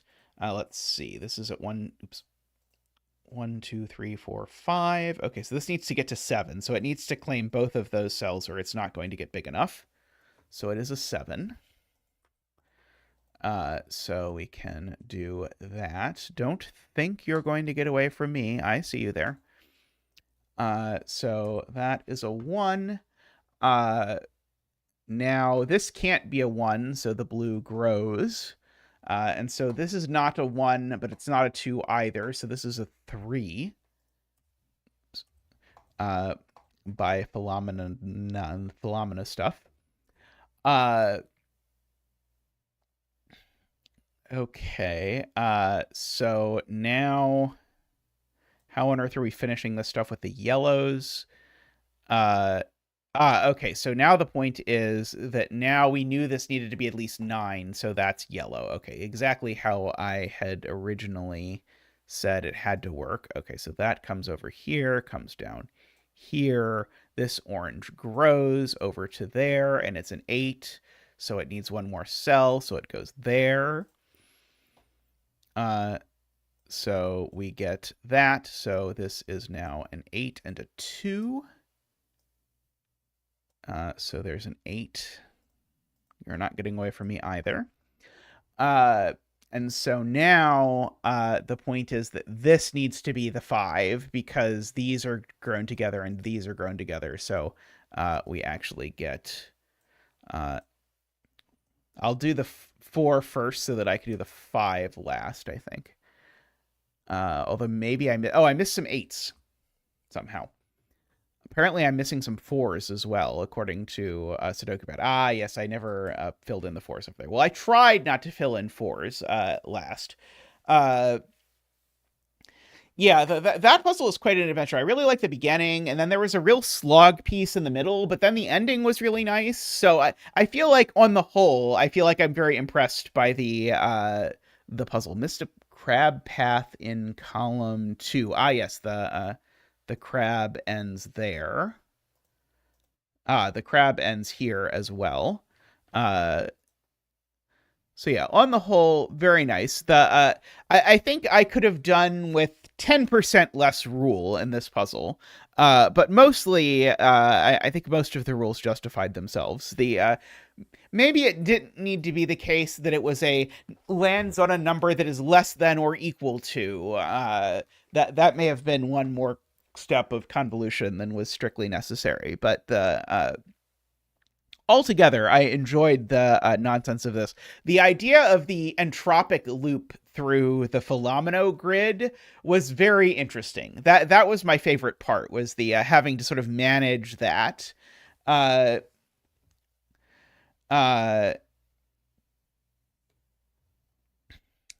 All right, but I think that is going to be the end of the stream for today. So thank you to everyone for coming today. Let me grab my list of turbines. So thank you to everyone who supports the stream. Greatly appreciate all of you. Do please like the stream. I have been intending to tell people to do that, and then I have completely forgotten. So do please like the stream if you've not yet given us a like. And for that matter, go back to all the other streams and give them a like, and also grab your friend's phone and then like the stream from there as well. So if you do all of that, we greatly appreciate it. Thanks to all of you who donate money to us. It really does help keep the stream going. It helps keep my peppers happy with their little tent that they now live in the house. So thank you from them, and also from the penguins who enjoy their regular fish. So thank you everyone for that. If you do want to donate, you can do things like give gift subs like Talkat did earlier, or you can become a member and get the green screen name. You could do all of this by clicking the little money button on YouTube. Thank you so much to all of you who do that. And last but not least, big thank you to all the turbines, Daniel, David, Franco, Nell, Nordy, and Plonktime.